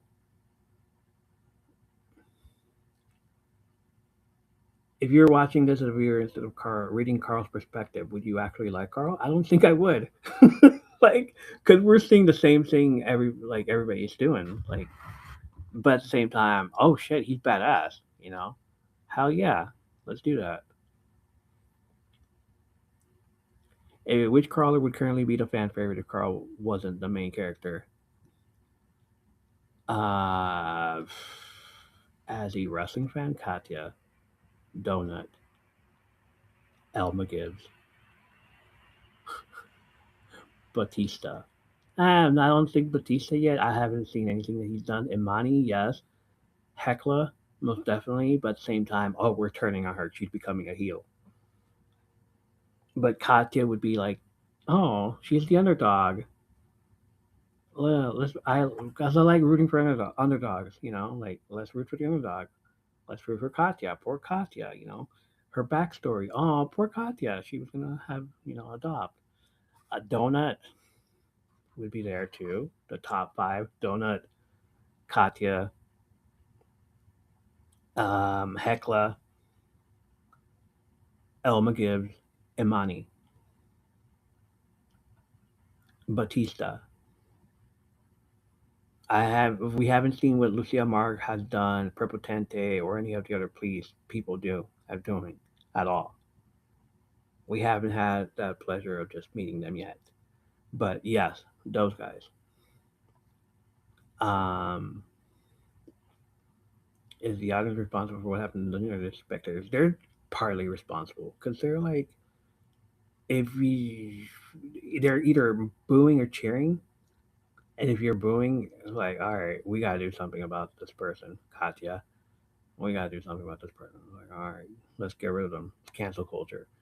No, that's not gonna work. What has been the best reward so far? What has been the best reward so far? Um, the belt. I like the belt. Um, the gauntlet, the toe rings, the upgraded toe ring also. The book, the book, the book. Yeah, the book. The most memorable. The most memorable is the book. The most memorable. Yeah, the book is the most memorable, and then we get to Katya's belt and the thing. Which item would you want in real life? The cookbook doesn't count. Everyone picks the cookbook. Um, the belt. The belt is what? The belt has powers, and it's from King Kong Bundy. Enchanted wrestling belt of the Great Gorgo. While you'll never be as amazing as the greatest, most beautiful wrestler of all time,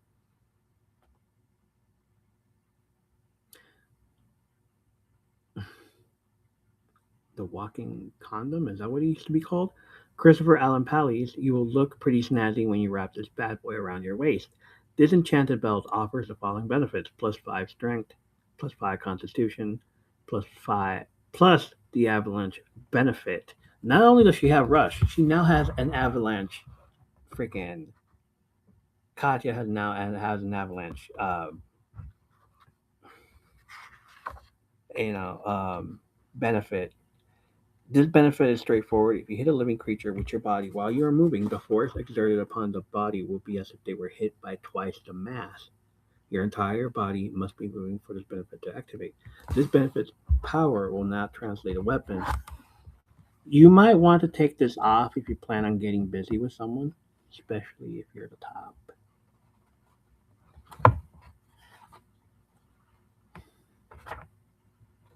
Pretty much, yeah.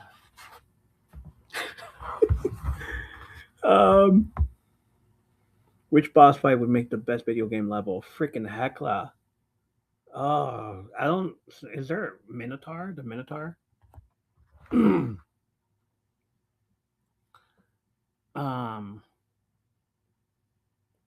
and which in turn, I gotta rank all the boss fights up to number three.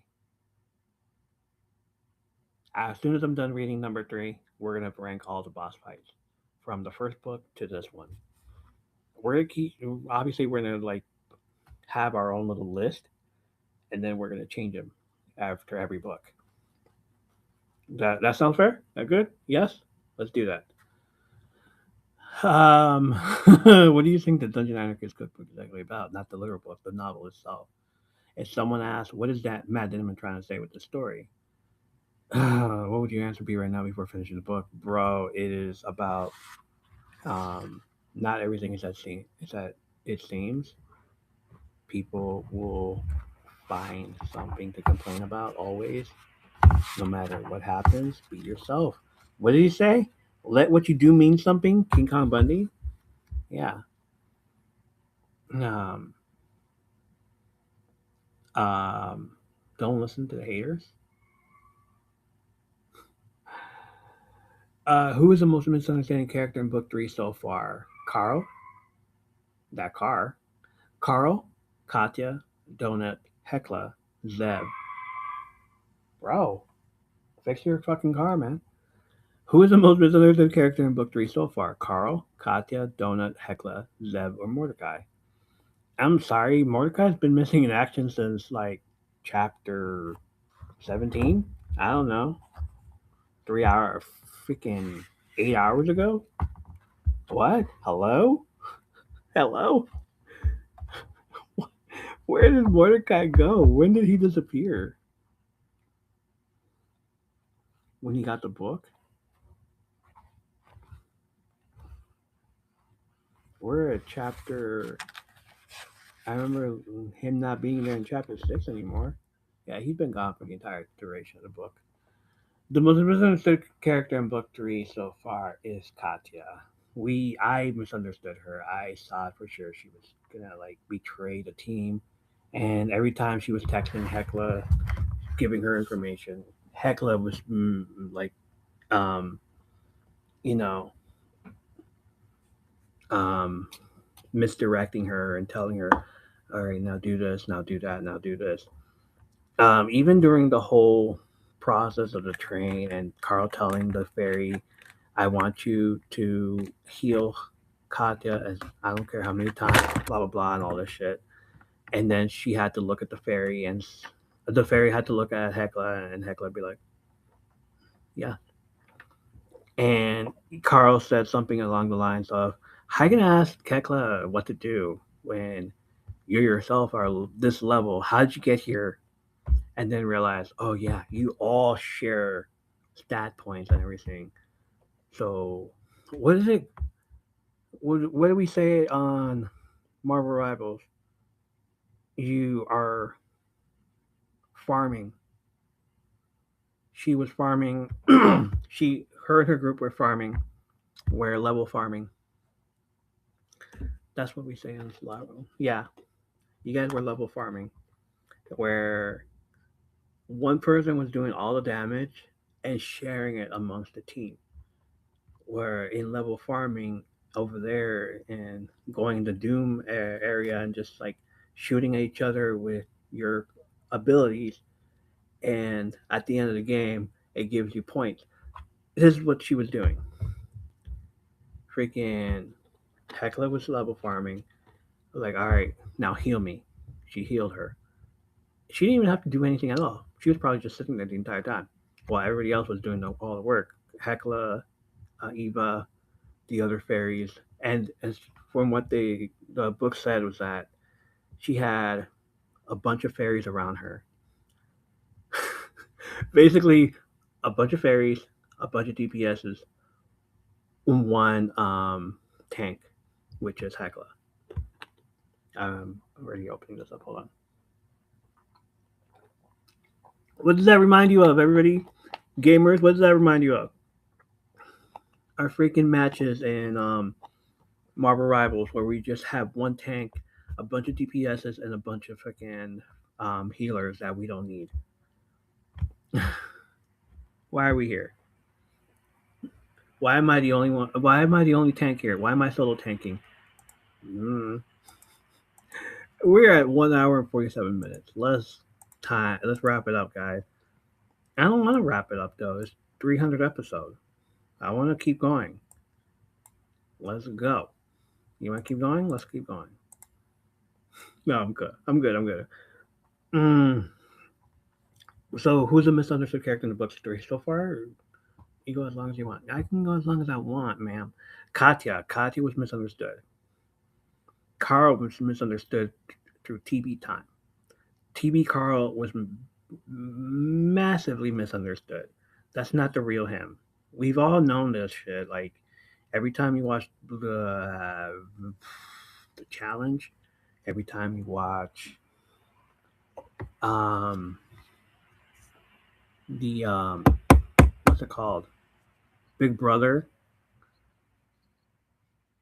The Island, Survivor, everything. It's like everybody's misunderstood. What's his face? Montoya was misunderstood. If you don't know who Montoya is, um, Parrot, Love, Paradise Island, Spain. That man was basically misunderstood. Donut, we know how you're doing. Zeb, Mordecai, Hecla wasn't misunderstood. I think um, little girl was mainly misunderstood because we all think she's a freaking little a child. Lucia Mar, Love Island, Spain. There you go. Thank you, Menace. Love Island, Spain. Montoya, Montoya, espera, Montoya, por favor, Montoya. And I love every time I play Marvel Rivals, whatever I'm doing at the time, whatever I love at the time, I change the name of my screen name. I went from Montoya por favor to Dungeon Crawler Evo. Yay! Um, what's it called? Let me read where we're at right now. Chapter. We're at chapter 24, 26. We're going to be in chapter 26. We just finished chapter 25. Here's the new leaderboard, and it changed already. At number one, Lucia Mar, um, level 35, 1 million gold. Number two, Prepotente, Capri. You know what? It's much better if I did this because it's become.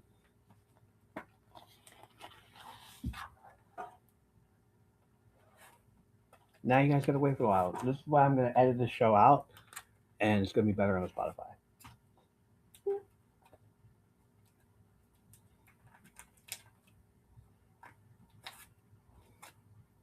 Uh, Donut got Prepotente. I don't have Quan Chi yet. Oh, I do.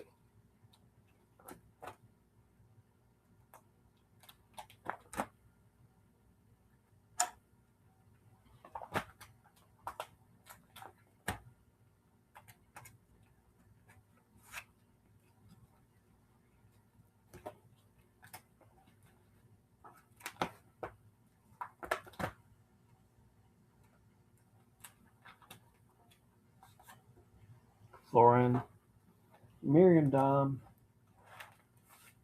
Katya, Dimitri, and Maxim.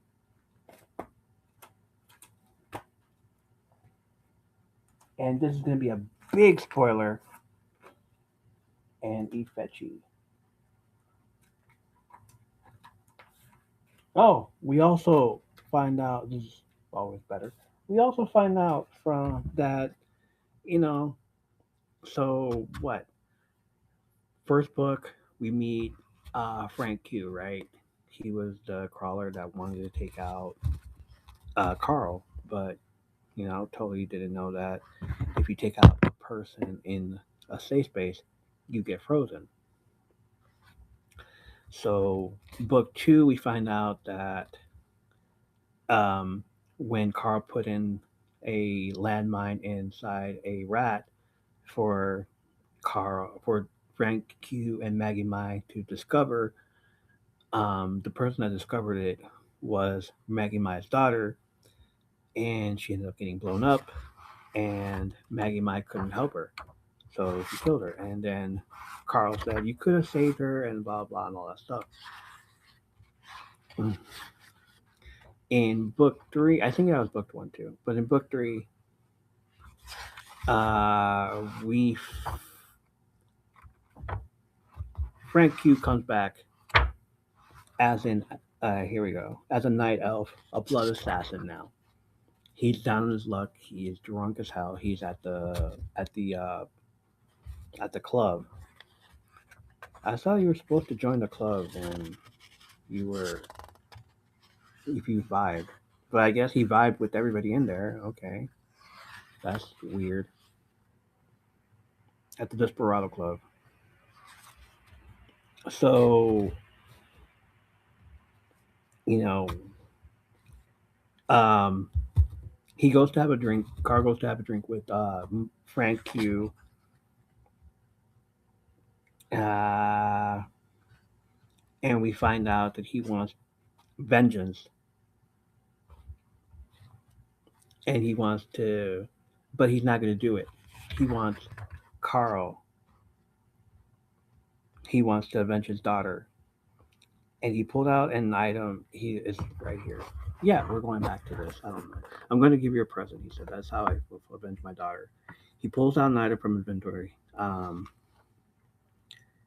Uh, Frank cackled with drunken amusement. "You guys sure are jumping tonight."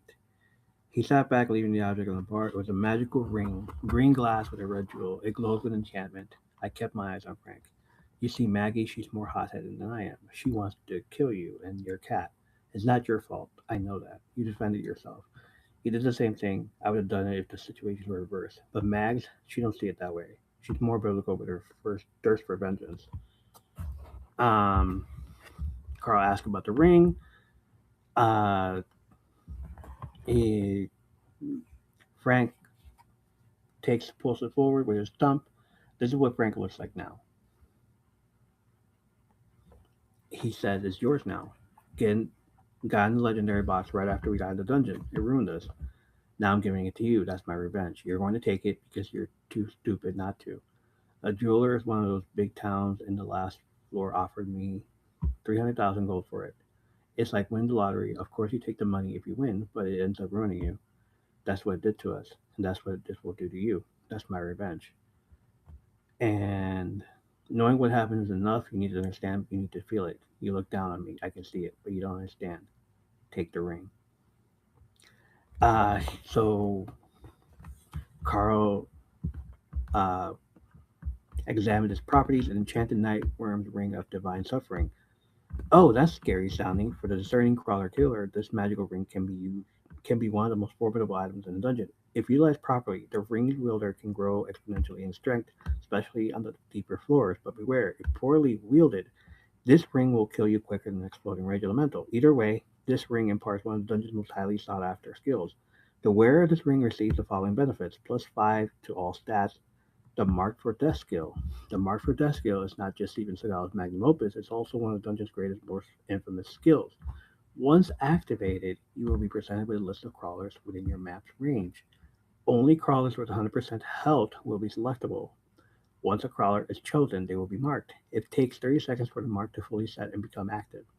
When a crawler with an active mark dies, no matter the cost, you will receive a permanent +1 stat point to whatever that crawler's current highest stat is. The +1 stat benefit increases by one of for every 3 marks you kill.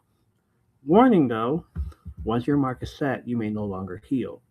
If you are injured or poisoned or if you get a hangnail, you will suffer the ill effects and pain of the injury until the moment your prey is killed. So choose your marks carefully. Don't let them get away. It also tells you where and all that stuff, but that's not important. Marks take 30 seconds to form on the floor. Happy hunting. Um, the risk reward didn't seem worth it. Even if I was a murderer's asshole, I didn't see why it was that big of a deal unless I became a full on murderer hobo. Uh,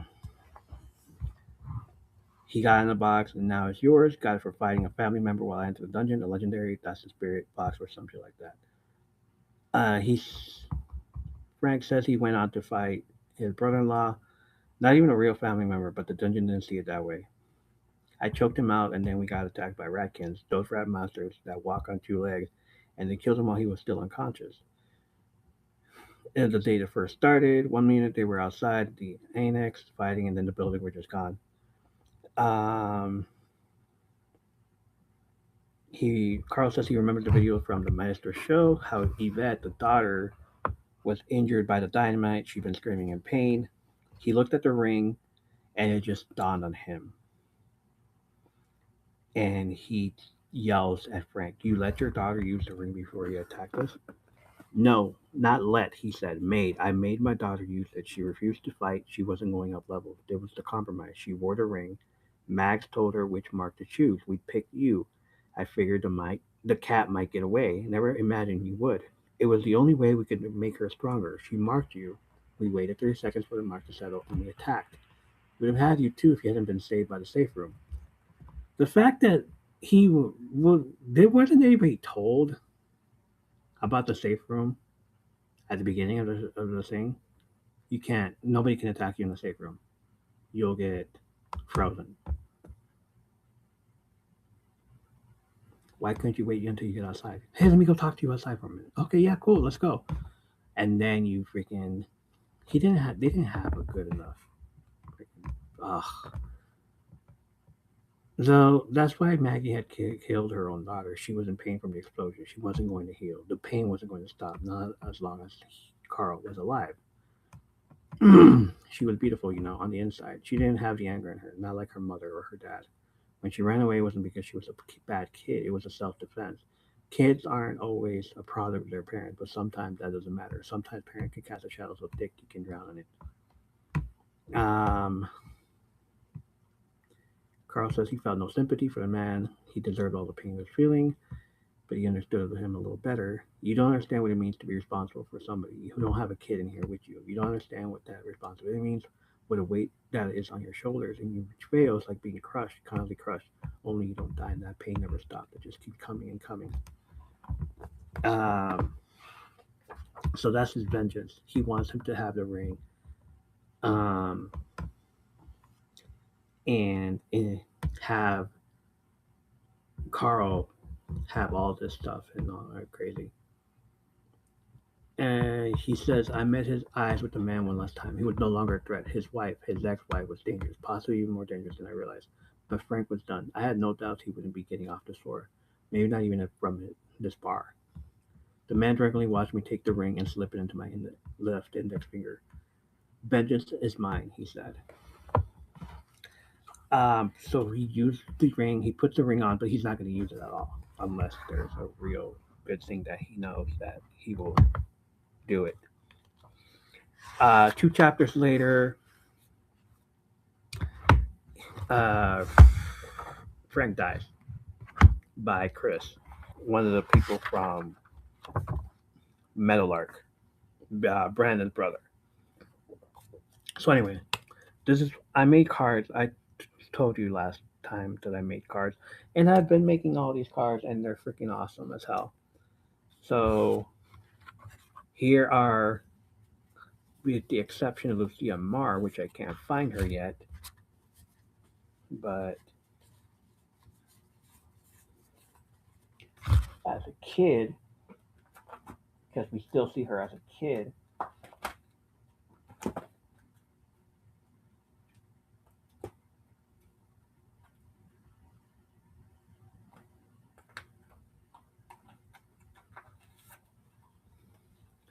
That's what she looks like. So that's number one, Lucia Marr. And the way I did these now, I'm putting their name, the level, and who created the art, which is right there. If it has a U on there, it's from Reddit. If it has an at, it's from Instagram. All right, number two, Prepotente.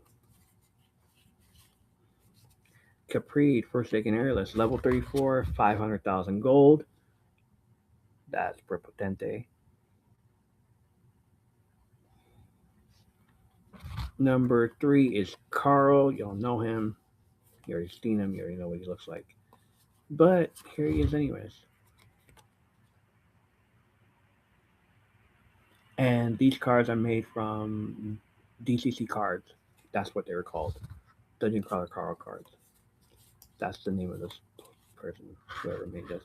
Number four is Donut, level 32, 300,000 gold. Look at the Queen Anne chunk. Look at the chunk. Number four, that's number four. Number five is Quan Chi, half elf Imperial Security Trooper, level 38, 200,000 gold. That's what he looks like because he took the the gift that was supposed to be for Carl and Donut. So he gets that reward, even though he didn't do anything at all. He's a menace out there. Number six is Florin, Crocodilian Shotgun Messenger, level 32, 100,000 gold. That's what he looks like. And that's the person who created the card. Or that, I can't find whoever created it, but they posted it on the wiki page. Number seven is Miriam Dom. I mean, I do have her on the list. I could use that one. Miriam Dom, human, a shepherd, level 30, 100,000 gold.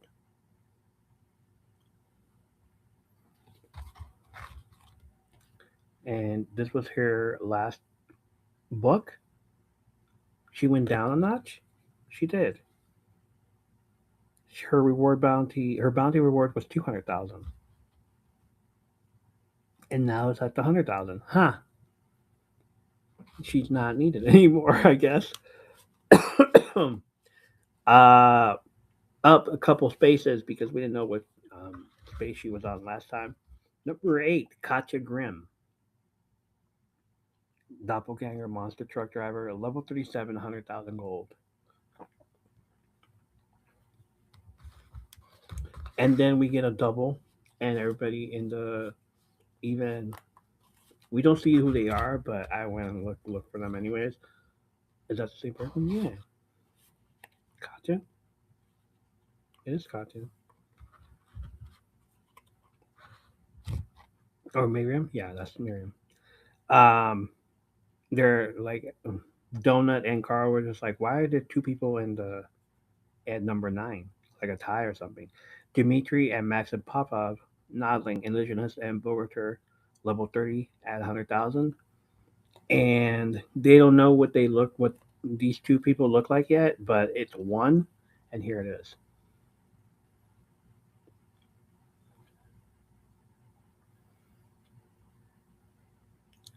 Two heads, they share one body. So like they don't know what Carl and Donut don't know what they look like yet, but that's what they look like.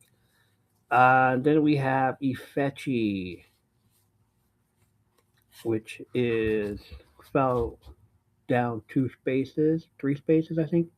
She's hanging around with Florin and another card. But here's Ifechi, human sidekicker, level 29, 100,000 gold, and that's the top 10.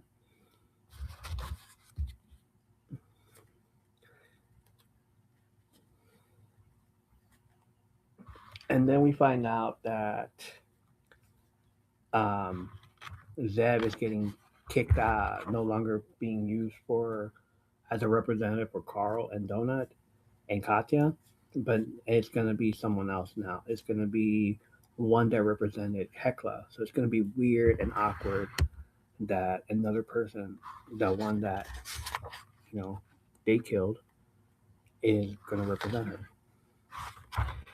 And yeah, that's, oh, what was the last thing they said?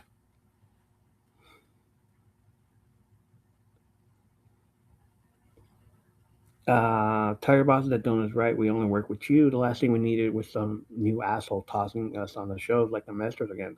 Especially one that's probably held a grudge against us because we killed off their client. Zev, as annoying as she could be, attempted to keep us out of trouble with these shows. It rarely worked, but she tried. Plus, Donut really liked her, and so did Mordecai. Hi, Zev! I wish it was that simple, Zev said. Plus, there's more. Something happened back at home. A bunch of people I really can't talk about. It's difficult for those of us who aren't party members. I'm holding the best I can, guys, but I gotta go. I believe in you. Keep doing what you've been doing. Oh yeah, I forgot to tell you, they're going to make your chats public starting tomorrow for people who play extra, or for people who pay extra. Sorry about that. And without another word, she popped and disappeared, splashing more water on the floor. That's just wonderful, like ground rule. Yeah, wonderful. So, the whole thing with the chat is so that none of them can hear you going on. But if you're going to pay the premium amount now and like, oh, I want to hear what they have to say. I'm inclusive. I want to know what they say. So I'm paying this amount of money to see what they have to say. So they're probably going to be in the chat too. What if they're in the chat? It's like, oh, really? Is that what you're going to do? Exactly. I want to know all those things. I want to know what you're doing. I want to know what you're planning. Imagine being that person and paying to be in the chat, finding out what Carl and Donut does, and then betraying them and going back to another person that you represent. They're going to do this. They're going to do that. They're going to do this. Motherfucker. That's going to suck. That really is going to suck. That's really going to be horrible. I whisper. There's no such thing as whisper now. They can't. Even the Discord, even the Discord, even the sidebars, even the side chats, they can't do that anymore. If they can see it, they're probably gonna get annoyed by Donut just yelling all caps. Why does this cat like to yell? That's my cat. That's what she does.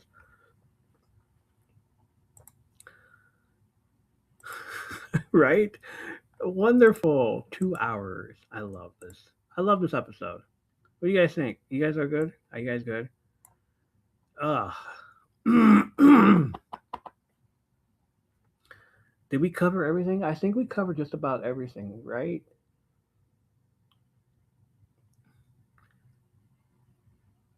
What else haven't we covered?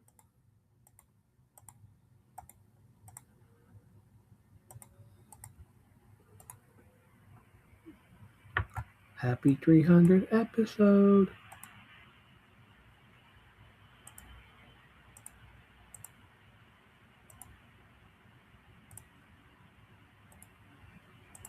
Let's see. Hold on.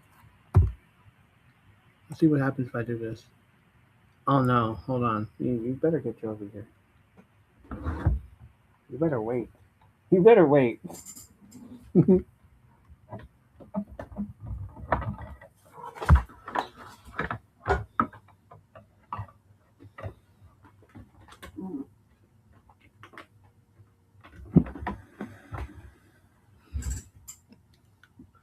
Happy 300. Menace. I want to see if it works. If you can come in here.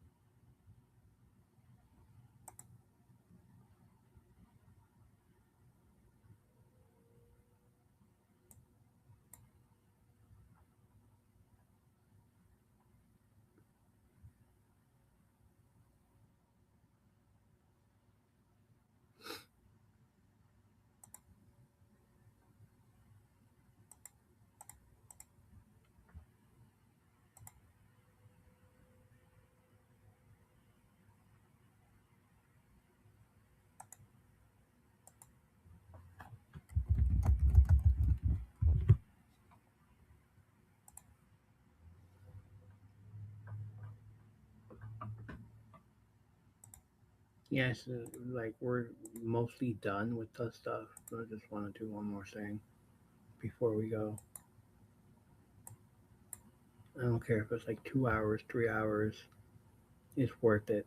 Let's go. Yay!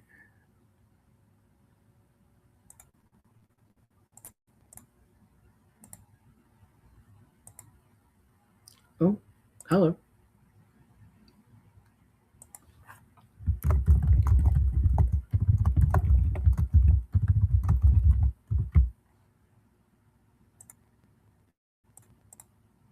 Hello. Hello. Hello.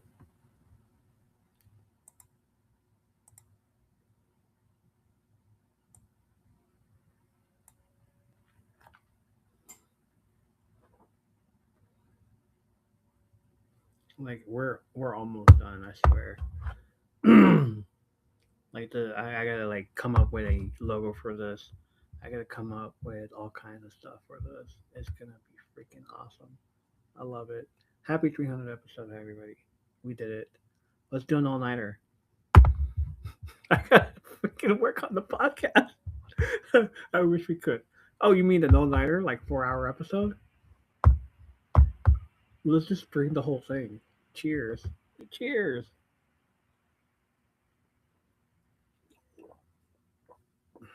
What's tomorrow? That's tomorrow's problem. Fuck. Mm, you right. You right.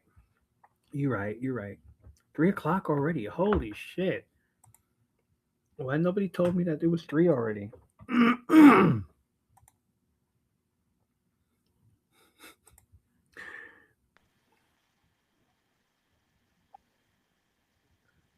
Hi. Hi. What's up? Yes, welcome in, honey. How are you? I'm good. Hey, guess what? What? Happy 100th episode. Yay! Yeah. Happy 300. Happy birthday. Is that what you said? No, happy 300. Happy 300. Love it. Mm, Um, you Menace. did? Menace. We did it. We did it. We did it. We did it. I freaking talked about everything today, didn't I? Tonight. Mm-hmm. How you doing? How you holding up? How's everything? Proud of I'm y'all. doing Thank you. She said she's proud of us. oh, thank you, Leanna. Like I know you're tired. I know you're tired. But It's 1 in the morning. huh? It's 1 in the morning. I know it is. I'm sorry. 3 o'clock over here. So we're good. We're good. I just, for those of you who don't know, I sent her the link right now, just right now, because I asked this to Greg. Let's ask you this too. Now let's ask you some questions, like some 300 episode questions. All right? Okay. Okay. You ready? All right. Same thing I asked Greg when you first joined the podcast. What do you think this is going to be compared to what actually became? I didn't know. Back when it was my first episode, we were just talking wrestling. And I think you had done a couple of like your diabetes journey. Was it? Okay. Yeah. Okay. Um, yeah, I just never thought I never thought I would do more than one episode. Hmm. And so it's like, huh, this is pretty awesome. I'm glad you did. I'm glad you came on. I'm glad I invited you. Like, hey, I want to talk about wrestling? Yeah, let's go. Okay, cool. Let's talk about wrestling. What was your first wrestling experience? NXT Portland, Yeah. 2020. Oh, shoot. Right before the whole thing happened? Yep. You were Hmm. the last, that's the last thing you ever saw. You were like the last thing ever. Like, oh, damn. Yeah. Wow. I still remember that episode. I love when we're Yeah. going back to all those episodes, like learning more about you and stuff. Mhm. What surprised you most about doing the show? Um, Like, was there something I don't get really nervous now. was that? I don't get nervous that much. We don't get nervous at all. We both don't get nervous at all. It's We been were kind of dying on our first episode. Um, hi, hi. How are you doing? Um, hey. So, it was, I was just telling Greg today when I talked to him, or yesterday, whatever you want to call it, that I was like really nervous the first few times I did it. The first couple episodes, I was like, oh, I don't know how this is gonna be. I don't even know if, yeah, I really don't think anybody would listen. 'Cause I'm like, I don't know much. I didn't. I was like, my knowledge of wrestling was very limited yeah. because I had only gone from, you know, when I was younger. So the Attitude Era, I had missed a you know, good 18 years And then you of started wrestling. up in 2020, and Yeah. it's like 2020, and I'm just like, 2020.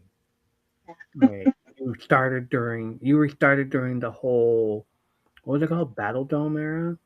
Thunderdome. Thunderdome era? That was horrible. Yeah. I'm sorry you had to restart that way. But at the same time, NXT was great. Yeah, it was. The black and And white. then, and then they switched it to like NXT 2.0, and I kind of lost interest. Yeah, we did. I did too. Vince took over. Say it again. Hold on. Say it again. Can't hear you. What happened? You touch your ear.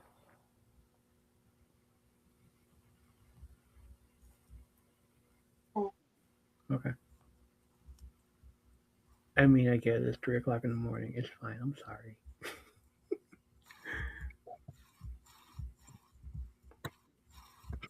Okay. Okay. Can you hear me now? Yeah. Okay. I just took it out. Okay. Disconnected. And so I said what I was saying is like after NXT 2.0, I just kind of stopped watching, and like I haven't really watched an episode, like a full episode Right. since then. So Okay. I'm like, I just been focusing more on WWE, Raw and SmackDown. I even stopped watching AEW because it just got too It much.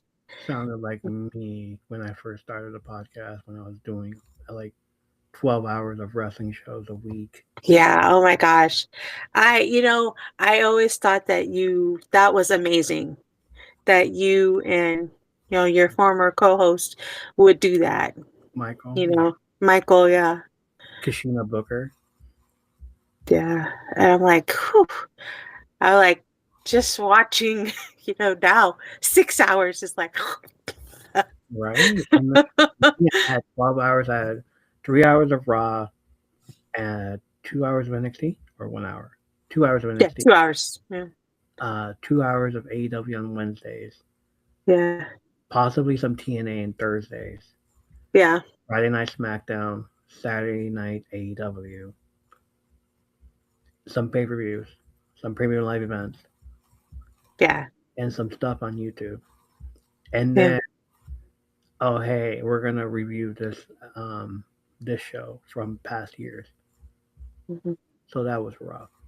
And then even on days where I was like, all right, I can't, because I gotta watch the shows, and I would watch the shows and like pause it and describe what happened. Friday night, Mm-hmm. there was a point on SmackDown where I told Kachina and Michael, hey, what happened after this? Because there was no way I was gonna catch up till now. And Yeah. then they described everything that happened that night. It was the night where the Usos won the belt, and that's 3 years or 2 years of it. Yeah. Yeah. And they took out Randy Orton and RK Bro. RK Bro. They took out RK Bro. Yeah. And I'm like, oh man, I missed that out because it's like I couldn't watch it anymore after that, after a whole week of just watching stuff. Yeah. And I'm glad they like continued it from there on. Yeah. What's been your favorite episode? Moments or episodes we've done? I think the first one with my sisters. Oh my god. That was fun. That was fun. It was fun. And then I think when it was Yumi and Greg, I think the first time Yumi and Greg did a show together. Yeah. That was pretty fun too. Because I was like, I already liked your guys's, chemistry together. Mm-hmm. And then we did a wrestling episode, and I was like, I just loved hearing the two of you. So it's like I didn't even have to be there. No, but I thought that was a lot of fun. That's good. Yeah. I love that. You're part of the community now. We have a community. We have a lovely community. We have people coming in and telling us, hey, like all this stuff. What's something about the community that caught you off guard? Like, what? Like, even me, I'm still shocked that people are listening to us. Which I gotta tell you also, because I told Greg last week that who was listening to us was Saudi Arabia. Right. And after that, I didn't even check. I didn't check for that. But after that, like I went back to look at it, like, oh, Sri Lanka is listening to us too. And we got a new follower. Okay, cool. That's great. Thank you, Sri Lanka and Saudi Arabia. Yeah.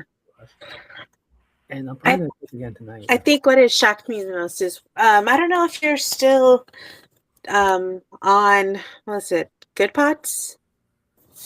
Yeah, the Good Books. The book. No, it was Good Pots. Good Pots. Yeah, I still am. Okay. Well, what shocked me is when you were like in the top 5. Oh, I should go check it out. No, that was pretty awesome. Out of all of the podcasts, our little podcast episodes were up there. So I think that was one of the most shocking. It's good shocking. Mm-hmm. We had a Discord. It was a group of us. Okay. It kept on growing, and it's trying to bring your own podcast. And 3 girls that were drunk all the time. I forgot their names. The name of the show, but I still follow them. They're fucking awesome. They get drunk and they rank the drinks and everything. I think I've heard their commercial Lush, on your Lush, something Lush Girls. Something like that. Yeah. So we would all be in this Discord. 3 Lush Girls or something. Yeah, we would all be in this Discord, and I remember talking about them.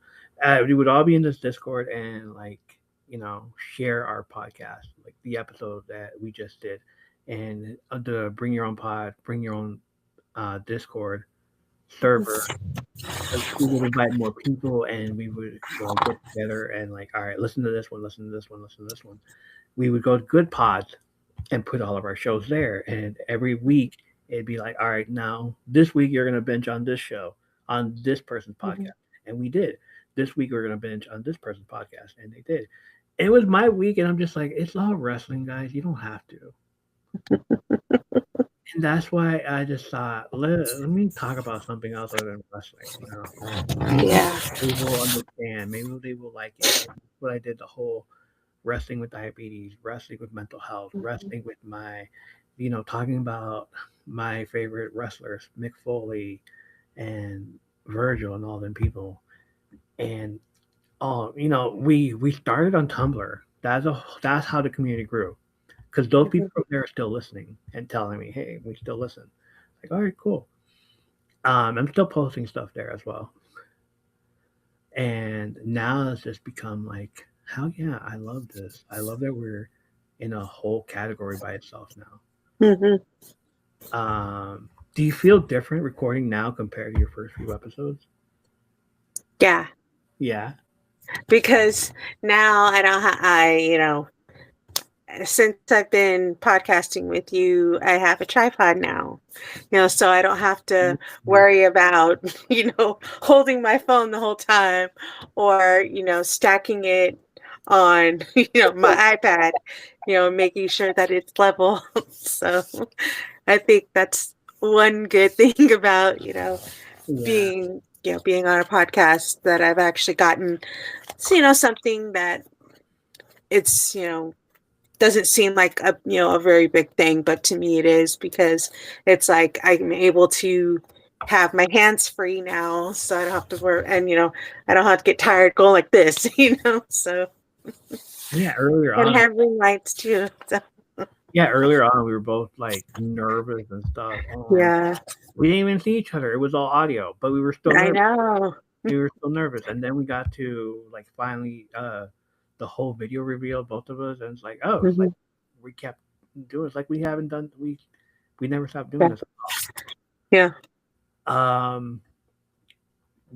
What's something you didn't expect podcasting to become part of your routine? Like, it just, like I said, I've never thought that I would do more than one episode, maybe two. Maybe just like a follow up to, what I was doing before. Right. But our predictions episodes are just getting a lot more funner. Yeah, it started out that a month, and then it just went on to like, all right, 2 episodes a month, and then there was that whole time when Greg had to get his thing off, and you joined the show for some time, and we talked about like other stuff than what me and Greg talk about. And like I said before, like we need to talk about more stuff that than what me and Greg talk about, and we did. Me and you did. Like, and we didn't like say like, oh, we're gonna talk about this. No, it just came out naturally. Yeah. So that was fun. We kind of had some ideas of what we would talk about, and it just went from there. So. But yeah, with this podcast, I'm like, you know what? I'm just amazed at how far it's grown. And how much you've grown, how much I've grown. It's been great. It's been a great experience. I'm glad I love that. Leanna says she looked forward to them all week. Yeah. What year is this for us? Because you started with me. Yeah, so I think so. I've been listening since you started, because you sent it to me and was like, tell me, what do you think? So I'll tell you what I thought. And I think so. I came in season 2, year 1. We were doing seasons. It was like 52 episodes, and that was No, I didn't want to do that anymore. I was just like, let's just keep going. So you joined in around 53 or 54, around there. No, it was like Mhm. because you figure my first episode was like 68, I believe. Was it? So yeah, Okay, so you're season 2. Year 1, and season. then yeah, so in season 2, because you were doing like like you said, 52 episodes, and then that was next season. Um, and then, so that was my first episode. And then I think I didn't do another one till like later on. So maybe like close to season 3, Right. you know. Yeah, And then like looking for someone to like talk about wrestling other than Mhm, Michael was gone by that time. yeah, And then we started doing Tumblr, and that's when right. yeah. So Yeah. yeah, that's fun. So what it was like year 5 now? Are we at year Yeah. 5? All right, going into year 5. What are you most excited for? 301 Um, episodes, 302, 303. Are we going into 300, 400? You ready for 400 episodes? hey, I will do as many as you want. Let's go. So, like I said, hey, this is your podcast. I'm just a co-host. This is your baby, your creation. You know, I actually liked doing some of the nostalgia stuff that like you and Greg did. Yeah. Yeah, Okay. so I'd like to do more of that. I do like um We'll do more. when we did the like lore of a certain time period.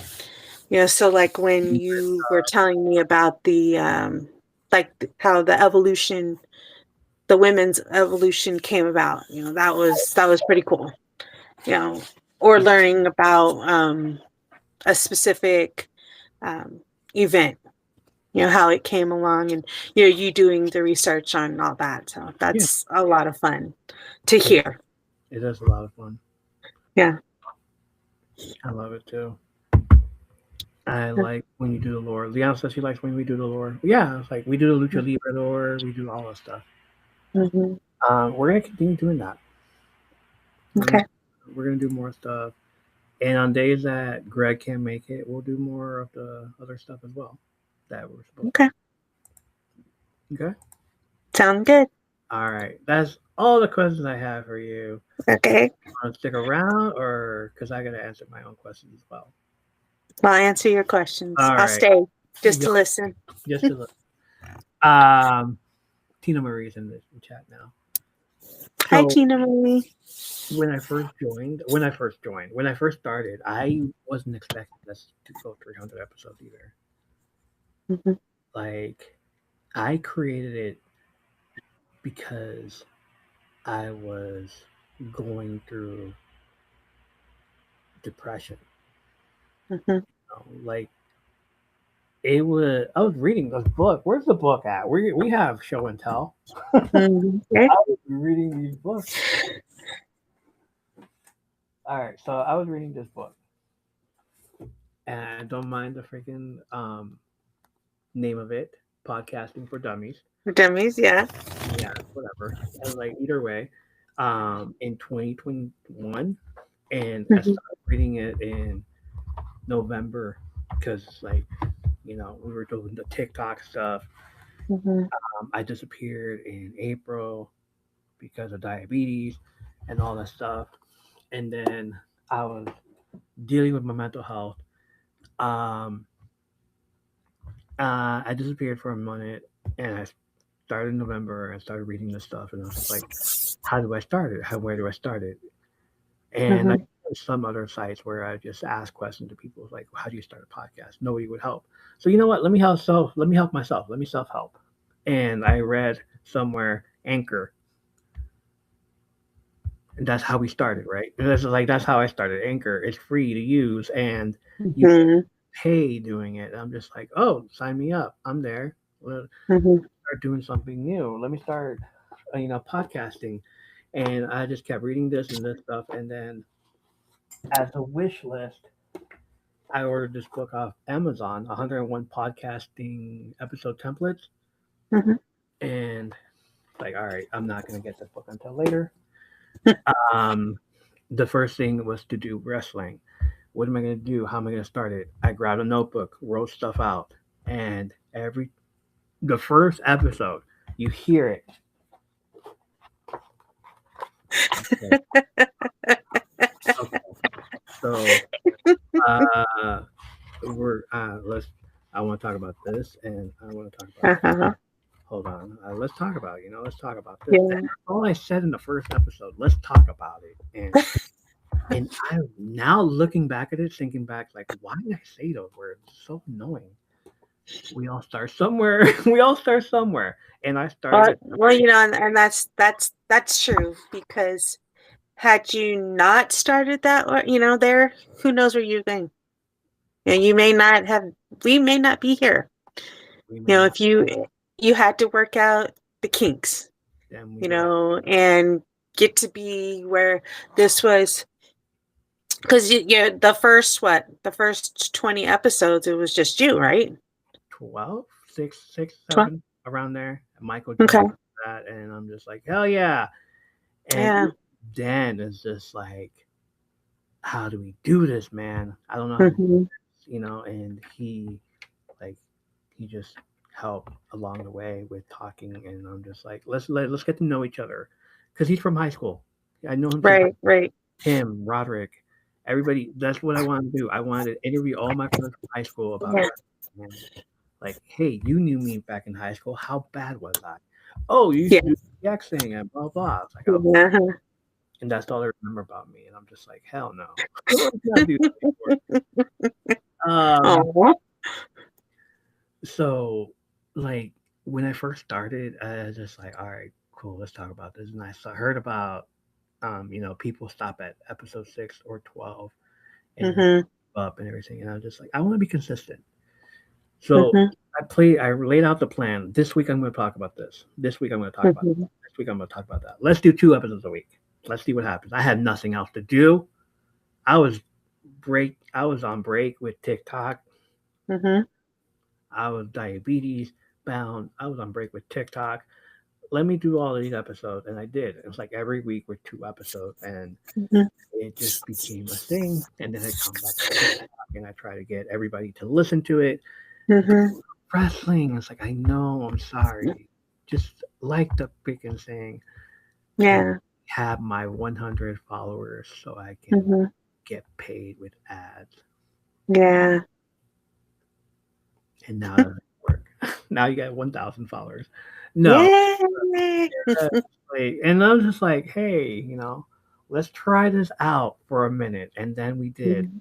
And then along the way, it was something for me to look forward to, because I wanted order. I wanted to be organized. I wanted to have this stuff here. And then I got a computer, and I started writing all the stuff I wanted to talk about. Blueprints, bullet points. And then I started writing out a script of what I wanted to say. I want to say this, and then I read it. Nobody saw me read. It was just audio. Right. You could tell that he was reading. Yeah. Sometimes. You know what? To me, it wasn't like line for line, because you read like you would normally talk. And you didn't hear the turning of the pages, which is good. But to me, I'm glad that you wrote out a script, because I mean, I know you have a good memory and you can recall things, but to remember everything that you talked about, like, I'm like, he's amazing. So I'm like, even with the script, you're great. So right. Okay, that's good. And then sorry, I won't say no more. No, you're fine. You're fine. That's what I wanted to hear. Like the good and the bad, and it starts somewhere. Yeah. Whether I think this was going to be compared to what it actually became, I didn't think it was going to be compared at all. I didn't think it was anything. I didn't think it would get up to this point where we are celebrating 300 episodes. I thought, once you joined our the first episode you did, it's like, all right, now I'm interviewing friends. Now we're talking about everything I want to talk about. October around, I was talking about horror movies, not horror movies. I wasn't talking about horror movies. I talked about Halloween Havoc, Yeah. last Halloween Havoc, and then the final week of Halloween. Let's talk about horror movies, but wrestler Mhm. horror movies. Still Mhm. podcast. Yeah. Knows about that. Then I got ads. Then I got sponsored by a Mhm. company who was no longer around. Aw. Oh, I know. I still have the candle But it somewhere. was fun. You know, it was great Oh, while it lasted. So still have a candle where that I was sponsored by, and it's like yeah. it was. I think it's a cereal one, or it was like Mhm. my birthday cake. Yeah. And I'm not gonna turn it on, but it's still there. I can Yeah. smell it. Just smell it. Yeah. That's good. And then I interviewed other people. You know, Mhm. Christine.TikTok. This other guy, I think his name was Carl. I forgot his name. He was one of those wrestling guys. Oh, huh. Yeah, pretty cool. Like I want to see. I want to check out how he's doing. He's on Yeah. TikTok also. Is I it is he the indie wrestler? yeah. No. Another guy No. on TikTok. Just a fan. I think I remember what you're talking about. I couldn't remember if it was the indie because remember there's I don't know if you remember, but there's a indie wrestler on there, and I'm not talking about 25 Cent. But, there's an actual he goes by like Spicy Guac or something like that. Really? I don't know. Yeah, and maybe I just because I follow him, but I think I've met him because he came in. I don't think he was ever on the podcast, but he came in, talked a little bit, so got to know him. I've watched a few of his TikToks where he's showing his mic skills. So Nice. um. I've met a lot of people because of your Really? podcast, Really? and because of you. So What, Bestie? Becca? Yeah. yeah. It's like I started interviewing people. I posted it mostly on Twitter, and like Mhm. people from there are like, "Hey, can I get on your podcast? Or can you come to my podcast?" Like, yeah, sure. So I ended up going to their podcast, and Mhm. they ended up coming to mine. We did a switch.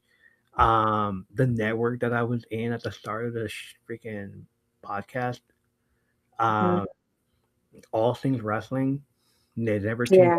of it, even after I told them, "Hey, from under the apron now." Oh yeah. Yeah, okay, I'll do that next time. All right, bye. Three years later, M3P is like, dude, can you guys change the name of the podcast? I'm not even part of your network anymore. What are you doing? They've since disbanded. They've since disbanded, and they're no longer. Oh So I've gone longer than you guys. Is that what you're saying? yeah. My network now. If you Mhm. ever come back, you want to join my network? Yeah. And I promise I won't misname your podcast. Gee, But now you're a universe. So now it's my own universe. Now it's my own network. Now it's my own thing. yeah. And I love it. And we went from adding people to the podcast, talking to them, getting people Roderick to talk about wrestling and all this stuff. Um, and then we get on a freaking January of 2023, and we get on Tumblr, and boy, oh boy, we got a lot of people from there. We got a lot of Mhm. community, and everybody like knew. Oh, you have a podcast? What's it about? Wrestling. Like, oh, Mhm. okay, yeah, cool. Becca joined. That one guy joined. I forgot his name. Uh, uh, Babel joined to talk about Mhm. music because we started changing it. Liana said she never knew about podcasts until she met us. Yay! Awesome. Yay! You opened her eyes to something new. Yay. Okay. Okay. Yeah, that's true. Um, so more and more people started listening to podcasts from Tumblr, and like even people we don't talk to anymore, you know, person that I don't talk to anymore. She knows about the podcast, but she doesn't want to have anything to do with it. But I'll support it, but I won't listen. I was like, all right, fine. You can do whatever you want. Jane is in here. Hi, Jane. Hi, Jane. There was other things as well. More people came in from there. They started listening. They started watching us. We have supporters. We had one supporter who I saw in here earlier.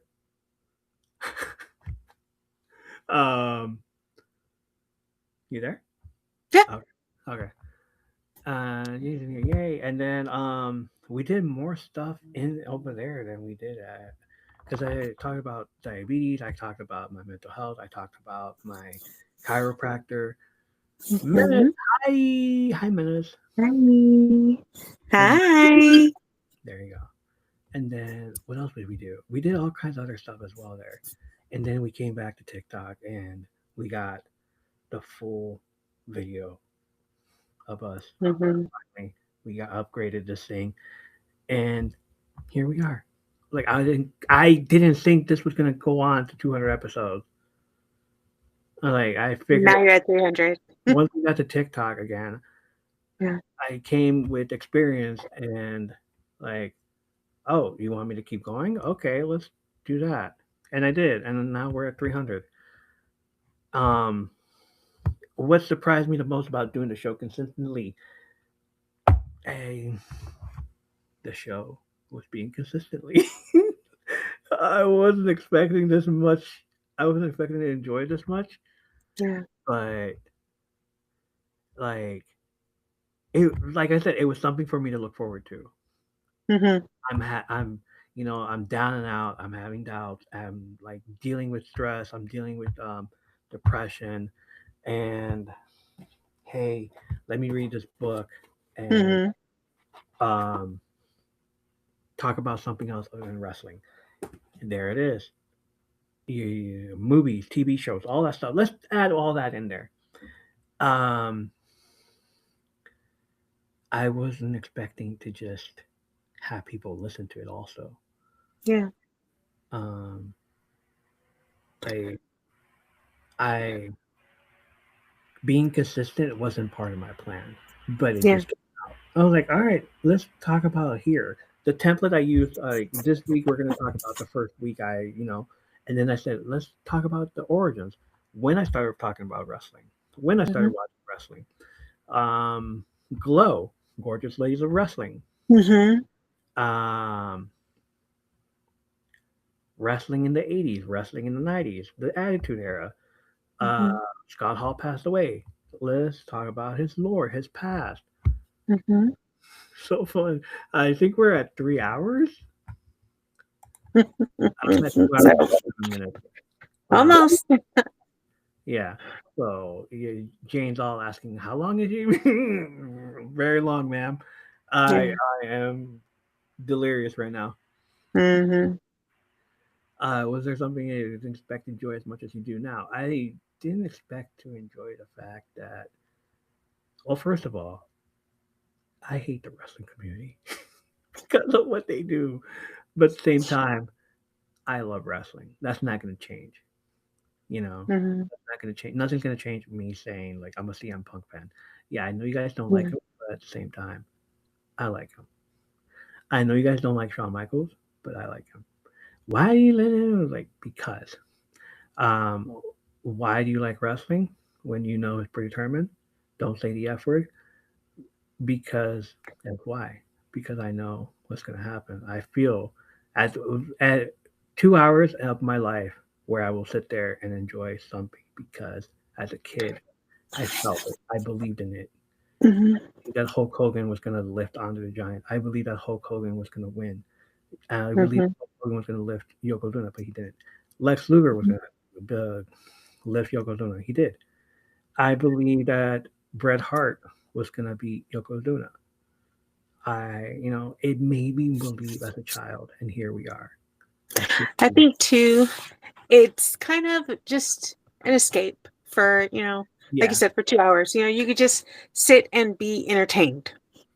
And then as you get into it, you're like, oh, this is gonna happen. You can determine, oh yeah, this is gonna happen.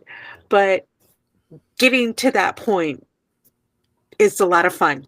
It is. Yeah, I think that's what I'm enjoying most about our predictions.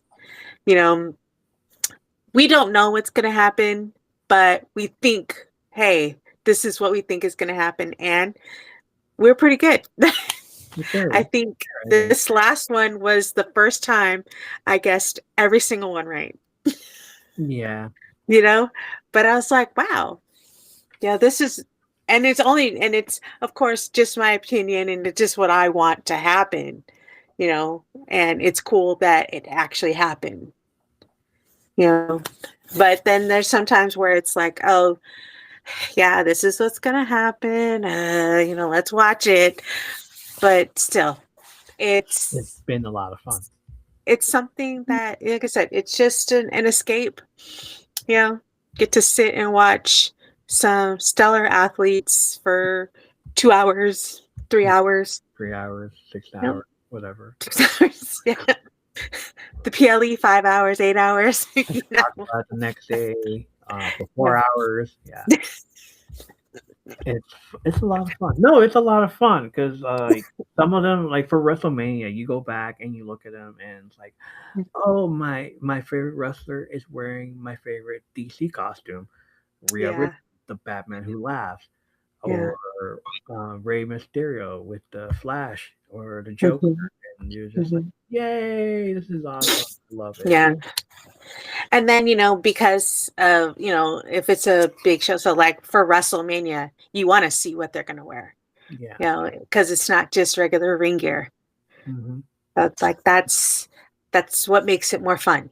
You know, you get to see them. And of course, their entrances, you know, are all over the top. So you're like, oh, what are they going to do this year?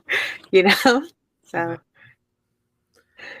What's something about the video that caught me off guard in a good way? I wasn't expecting people to like stake around to be loyal to freaking just vibe with me. You, Greg, Leanna, Jane, Becca,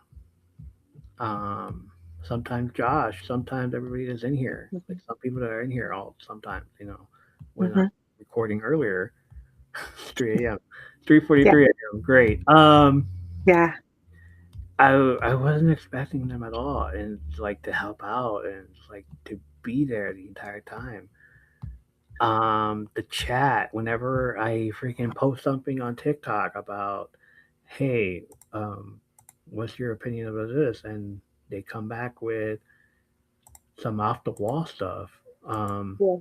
I didn't expect people to still answer that question about the trauma. Here they are, freaking. I'm not even gonna look at it. I'm not gonna look at it. 3 months later. 3 months later, I'm not gonna look at it. They're still there, still pinned on my post. But I'm asking new questions now, and people are still answering. And people like that come in here, like Celeste or Tina Marie or Lauren and other people as well. They just keep coming in. Oh, you're doing a podcast? Cool. Let me stay in here. Red. Let me stay in here and listen to it and then fall asleep because voice is so soothing in a way. Yes. Yep, I've told you that many times before. Falling asleep for 3 hours. All right, no, we're almost done. We're almost done. Do I feel different recording now compared to your first few episodes? Yes, of course. Because now I know what to talk about. When I used to be like, oh, bullet point. We're talking about this on this week with this person. If this person can't make it, give me a few minutes, a few hours maybe, and we'll pivot to something else, something that I'm already currently talking about, reading, you know, Tomorrow Rivals, the book, the Pokemon cards, anything. Been there, done that, falling asleep to that voice. Ma'am. Thank you, Jane. Earlier on, I was figuring this thing out for real. I didn't know what to do. I thought, you know, I didn't know what to do. Just like I just Yeah. put random stuff and there it goes. Yeah. And it just became like, all right, the wheels are in motion. Let's keep going. Let's keep it going. Let's keep Mhm. rolling. Did you something you didn't expect podcast to become part of your team? I didn't expect to become consistent. I didn't expect to connect with people. Mhm. Like, who was I going to connect with? Some wrestling fans. Okay, cool. They love the show. Some people just love talking about the 90s, nostalgia, uh, Mhm. trauma. The trauma people. Wow. Your comfort. Was I comfortable doing this? Yes. It let me do some creative outlet. It was my creative outlet. At Mhm. times, I wanted to yell out into the void, Mhm. and we did. We talked about music. We yelled into the void. Me and Babel, and that was new to me because I wanted to do more. I Carmen Asada. Mhm.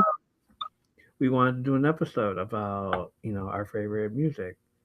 We're still talking, thinking about it. It's like it's something that we keep saying. It's like we're gonna do it, right? Yes, we're gonna do it. I was like, all right, never happened. Oh, We still one day. one day we're gonna do it. One day. Don't give up hope. Um, what else? Is just become part of my routine. Every Saturday I record. I post it on Sundays. Every Wednesday I record with you. I post it on Thursday. Mhm. Predictions. The week of a premium live event. The Mhm. week of WrestleMania is 2 weeks prior because we got to talk about this. Uh, Mhm. a 4 hour show. It's 4 hours. I don't know how many hours I've done. I got to go back if I ever go back and do all kinds of stuff and like, hey, how many hours I've done on this podcast. And then, it'd be crazy. But Yeah. 3 episodes and then some of them are 4 hours long. Okay, cool. That's 12 hours tops right there. Oh, So. man. Was there a conversation topic you covered that stuck with me longer than I expected after the episode ended? The dealing with diabetes, Mm. the diabetes episode, because I had 3 parts. I had 2 parts. I had Mhm. one part and then it posted, and then the second part was just like months later. And Yeah. I do the third part too, and then just like a year later, and Yeah. that became wrestling with my mental health. Mhm. Um, what was I thinking about and all this stuff. And at times when I was doing the podcast over on Tumblr, it was the same thing. I was something to look forward to because Mhm. I wanted to stream, and streaming became part of my thing, Mhm. being consistent. And from when that was taken away, I'm just like, what am I going to do now? Uh, we were looking for other places, Mhm. me, you, and Becca, looking for other places. Not other these other places were horrible. Some of them had bots. Hey, I followed you. Can you follow me back? Um, No. what are your activities? Oh yeah, let's see them. Huh? Yeah. And then you decide on TikTok because I just kept saying it's like if I go back to TikTok, I gotta deal with things. I gotta Mhm.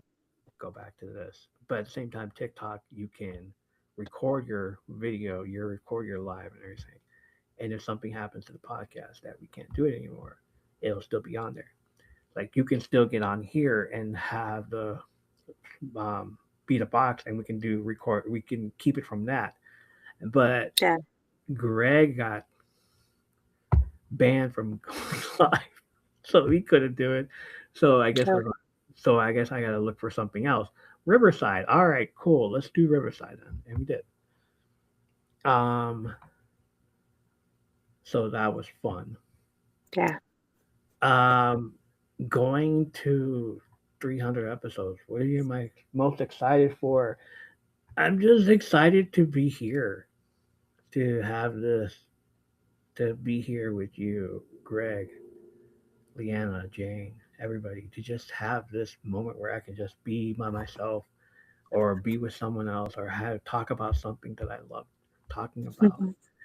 Talk about the weekend. Talk about the week that we just got. Talk about Pokemon cards, Marvel Rivals, how I'm doing on the ranking, how the book is going that I'm reading because I'm reading it to you guys, and um, the cards that I'm cutting that I'm making out of DIY stuff and printing them out. And yeah, that's what I'm looking forward to. Mhm. That's what I'm most excited about is going into 400 episodes. What am I going to do for 400 episodes?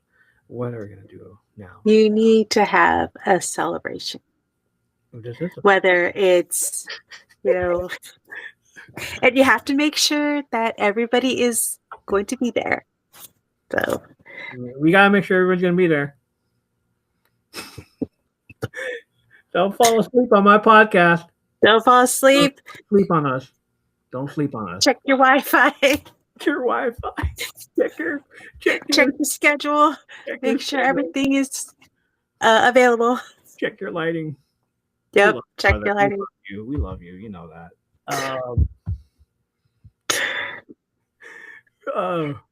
Yeah. So going to the next few episodes for 400, I don't know. I'll probably buy another ETB box Okay. or another bigger box because I'm buying fake cards now to save up. It's another thing that I like looking forward to. Where is it? It's a saying here on the Summer Game Fest that ripping Pokemon cards has now become something that when people used to smoke or do drink, it's taken over that moment. It's Mm. it's kind of like gambling, but at the same time, it's not. You don't have to buy them, but at the same time, let's rip one at a time each day. That felt good. Oh, look, a freaking art, freaking card, and wow, I'm gonna keep it. I'm not gonna do anything with it. Yeah. I'm gonna keep it. I'm gonna put it in my binder, and it also. Oh, I love this card because it's from my favorite artist. And Hmm. I love this card because it connects with another card. I love this card because Eevee, Greg is here. Hi, Greg. I love it. I love it. Hold up. His ears Hold must have up. been burning. Hold up. Medication. Hold up. Aw. Are you ready? It's 3 hours now. It's 3 hours. Okay. Okay. Get in there, Greg. I swear to God, we're almost done. If Roderick shows up, I swear to God.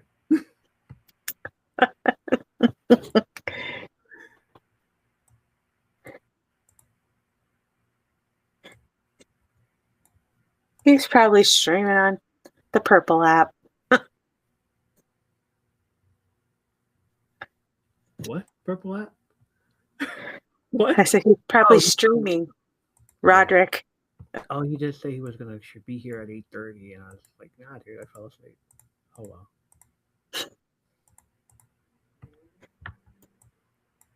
Greg, check your messages.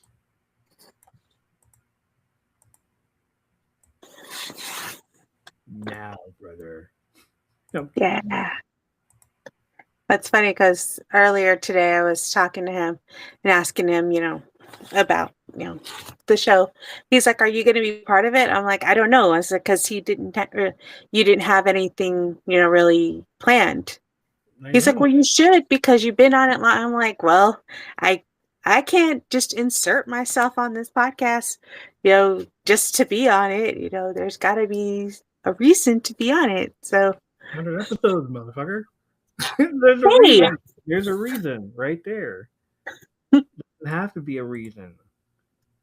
It's like we're going off of the first episode ever that I ever done where I didn't know what to do, and it's like, all right, episode 1, I don't know what to talk about. Episode 300, I still don't know what to talk about. there's a cow. Let's keep it going. Mace, hello. So, what do you want to talk about? Right? Oh my god. And then I stopped saying that because of him. Mm, And if you can't get on because of Wi-Fi or because of the lighting, that's fine. There he is. oh, there he is. The lighting? All right. What up, brother? Hey, what's up? What's going Hey, on? Greg. Hey, how you doing? Good. What's going on, man? How you doing? Everything good? Rick. Greg. Happy 300, brother. Hey, Abbott 300. Hey.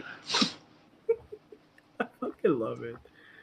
Yeah, man. We're just like she just joined right now, like at the 2 hour mark, 2 hour, Yeah. half-hour mark. Because I I'm going to sleep. No, you're not. Get in here. Yeah, I know. I'm at 303 hours now. Yeah. That's 3 hours for 300 episodes. I love it. I didn't have anything planned because like 300 episodes. Like we're just gonna talk. We're just gonna have a conversation. We're just gonna talk. Like, how you been? What's going on? Let's talk about the. What do you want to talk about? Let's talk about the game. So, that's my whole thing, and that was it. And whatever whatever shit came out of it, us just talking smack, we're gonna do it. So, I ended up talking about the book anyway, so it's all good. Either way. All right, yeah. He's all tired. It's all right, man. It's okay. Everything good with you? You okay? Yeah, it's just I took my blood medication and shit, and All right. I tapped out. That's fine. You know what I'm saying? Okay. But I'm just gonna say, happy 300. Yay. Thank you, brother. Happy 300. Happy 300. I'm proud of y'all. Proud of you too, man. Yep. Proud of you too. You're part of the spoke. And, You're like and real in this shit too. the future is bright. You're keeping it consistent, so. The future is bright. And, You ready for 400 episodes? You ready to dance around again? Because I'm doing that whole Hey Alexa thing. I thought we were doing it for this. No, right. For 300. Yeah, we're gonna do it on TikTok though. Cool. Make sure we all stretch. Oh my god. So we don't hurt ourselves. Wow. Okay. Yeah. Hey, I'm including myself in that. So. Yeah. All right. Well, yeah. Everything is cool then, right? Yeah, bro. Like, all right. Before we go, mm-hmm. and I ask you this all the time, and Greg, now that you're here, you get to hear it too. Why do we do this? Why do we do this? Because we like to share our lives with people. There it goes. And now that we know what we're doing, it becomes a lot easier. Yeah. 300 episodes. And it's something that, again, like the whole reason we like wrestling is because it's an escape. You can take, an hour, 2 hours to just be around people who truly care for you. And, and the world will be okay. Right? Yeah. inspire people and make a safe space. It is a safe space. Mhm. I love this. That one song keeps going in my head too. 100 bad days make 100 good stories. 100 good stories make it interesting at parties. 300 episodes make for a great podcast, Mhm. and 300 stories. True. Yeah. So I love our Very good. I love the stories that we share on here, Mhm. and it makes us interesting. Yeah. And Jane says and have lots of fun at the same time. Exactly. Yeah. Yeah. All right, Exactly. Greg. I know you came in at the very end. Menace. I know you just came in right now. You guys ready to end this though? Because I Yep. rather end it with you guys here. Like it started off with just me, and now like you're here. You're both here, and I want to end it like this. Happy Okay. 300. It feels like a New Year's Eve party, but still, it's like I wouldn't share this podcast with anybody else but you three, you two, Oh. us three. It's like you guys, uh, we're, Mhm. we're a spoke on the wheel. You guys make this happen. If it wasn't for you guys, I don't know. Now we're complete. We're complete. Yeah, the trio that I love. Yeah, but You guys are I amazing. love that. Thank you for making this happen. You're Thank you for always amazing. being there, for always being supportive, for listening to the podcast from the very start. Menace, Greg, for Mhm. always believing, for fucking coming through and hey, bro, I got a podcast. You want to be my second? Yeah. Kind of like Greece and Yeah. Kaniki. You're my Kaniki, Greg. Aw. Wait, I love that. you're No, my yes. you're my John Travolta. You want to be my second? No. 6'7"? No, six. Yeah. We would hug it out, but then be like, it wouldn't be Yeah. man. It's you said he's the Danny Zuko to your Kaniki. There you go, Danny Zuko. I can't. Everybody's laughing in the chat. Oh Well, man, no, it's actually he's the Devon to your Bubba. Bubba Ray. Yeah, So there he goes. I want to take you bowling. you're the Clyde to my Bonnie. So The Clyde of my body. yeah. Yeah, there it is. Love you guys. Hell. Everybody loves us. All right. Enough of the mushy stuff because I love you guys anyway. And you guys Peace out. happen. You guys are amazing. You guys fucking the wheels. Without you guys, I like. Oh, there he went. Eli. He left. Okay. We're good.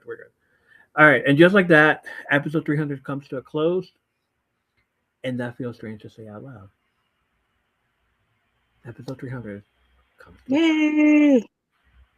Y'all have hydrated. We want to know. Oh, Have y'all hydrated? Here we go. no. I will. Cheers. A little hydration cheering over here.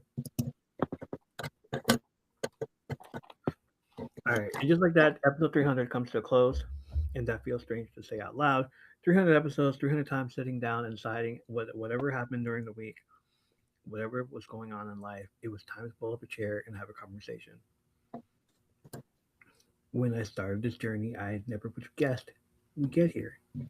Not because I didn't believe in the podcast, but because 300 episodes sounds like something other people do. It is something that other podcasts do. I've known a podcast that's like 100,000 episodes, and I used to roll with them all the time. And those are the people that I asked, "How do you start a podcast?" And I didn't get an answer out of. But now that I'm at 300, like, oh, that's why you didn't want to tell me. Such stressful times. I see now. I see now where you were trying to go with this. Now I understand. Mhm. You didn't want to put that burden on me, and now that there's 1,000 episodes of you guys, I'm just like, whoa, I'm good. We're gonna keep going though until the wheels fall off. That's right. Um, Somehow here we are. And tonight ended up being exactly what I hoped it would be with both of you. Not a giant retrospective, not a countdown, not a victory lap, just talking about something I genuinely love. And if you listen to me talk about Dungeon Crawler Carl enough already, then you already know that Rabbit Hole has become less of a hobby and more of a lifestyle. What Mhm. started as picking up a book because people recommended it has turned into live stream discussions, theories, character breakdowns, lore conversations, the music playlist that I have, the DIY card projects, and me sitting there at ridiculous hours asking myself at 4 a.m., what happens next? Because that's what great stories do. They stay with you, they make you think, they make you laugh, they surprise you, they break your heart and make you care. And honestly, that's part of what this podcast, that's why this podcast still exists. Earlier, I asked, why do we do this? Why do I keep recording? Why do I keep coming back every week? Why do I keep turning on the microphone and pulling up a chair? And after 300 episodes, I think I finally have an answer What? because it's something to look forward to. I said it already. Simple as that. Life gets busy, life gets stressful, life gets complicated, but every week there's a porch waiting, a conversation waiting, a story waiting, a memory waiting, a community waiting just for you. Sometimes having something to look forward to matters more than we realize. It's one of the reasons I keep coming back. Not because I have to, but because I want to. We want to. Because somewhere along the way, this stopped being just a podcast. It became a routine, a Mhm. tradition, a third place. A place where we can talk about wrestling one week, cartoons the next, Summer Game Fest, the book, and then spend an entire episode emotionally processing a book about a man, a cat, and an apocalyptic dungeon. And yeah, Liana says, I'm not crying, you're crying. Oh, Aw. because somehow it all makes sense. Or at least it makes sense here with us. To me, you know. And speaking of DCC, Carl, the journey is far from over. The deeper I get into the series, the more there is to talk about.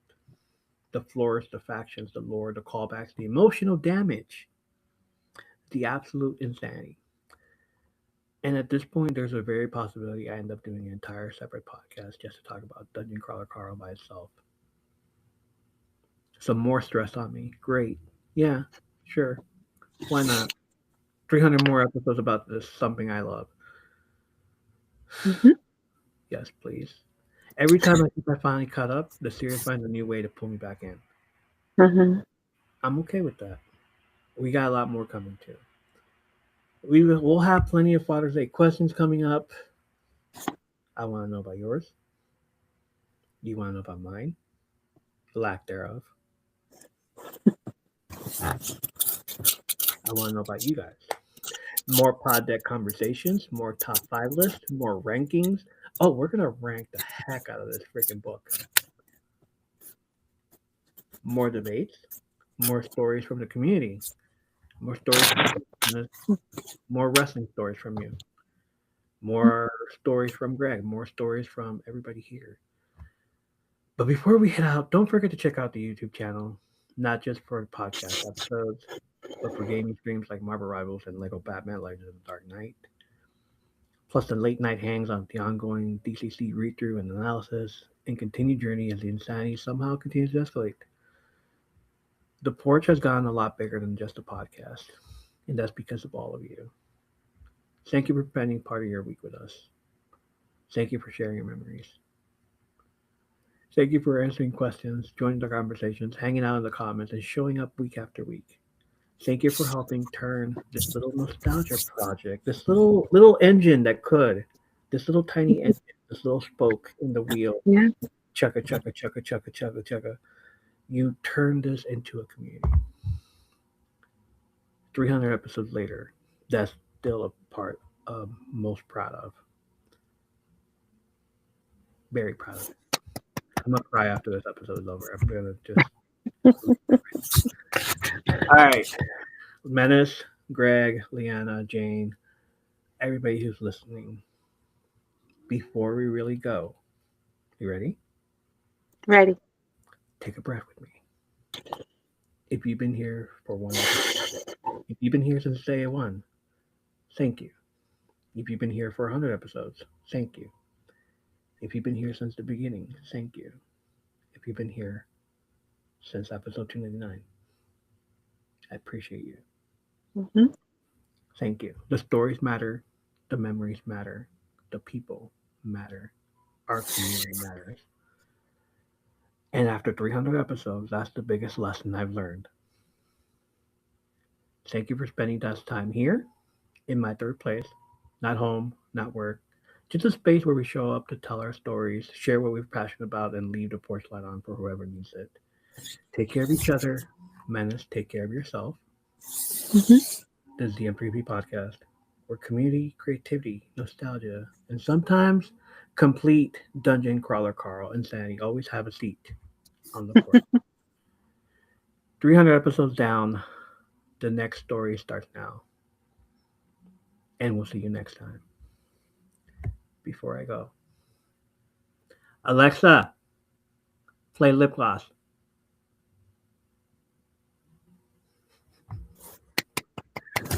Yay! That's coming. My God, 3 hours and 21 minutes. Oh What my am God. I doing? Is anyone crying with me? Hey, Yes. Leanna, you covered? I'm good. Jane is laughing. Leanna's laughing, cheering. All right. We did it. Yay! Go to sleep now. Oh, you're tired. I am. Happy tears. I'm great. Oh, Yay. she's crying. Aw. Stop it. Stop. You're gonna make me cry. No, stop. Stop. If I start crying, she's gonna start crying. Yeah. All right. All right, honey. Thank you for hanging out with me. Yes. A little bit, at least, for getting in here. Okay? Good.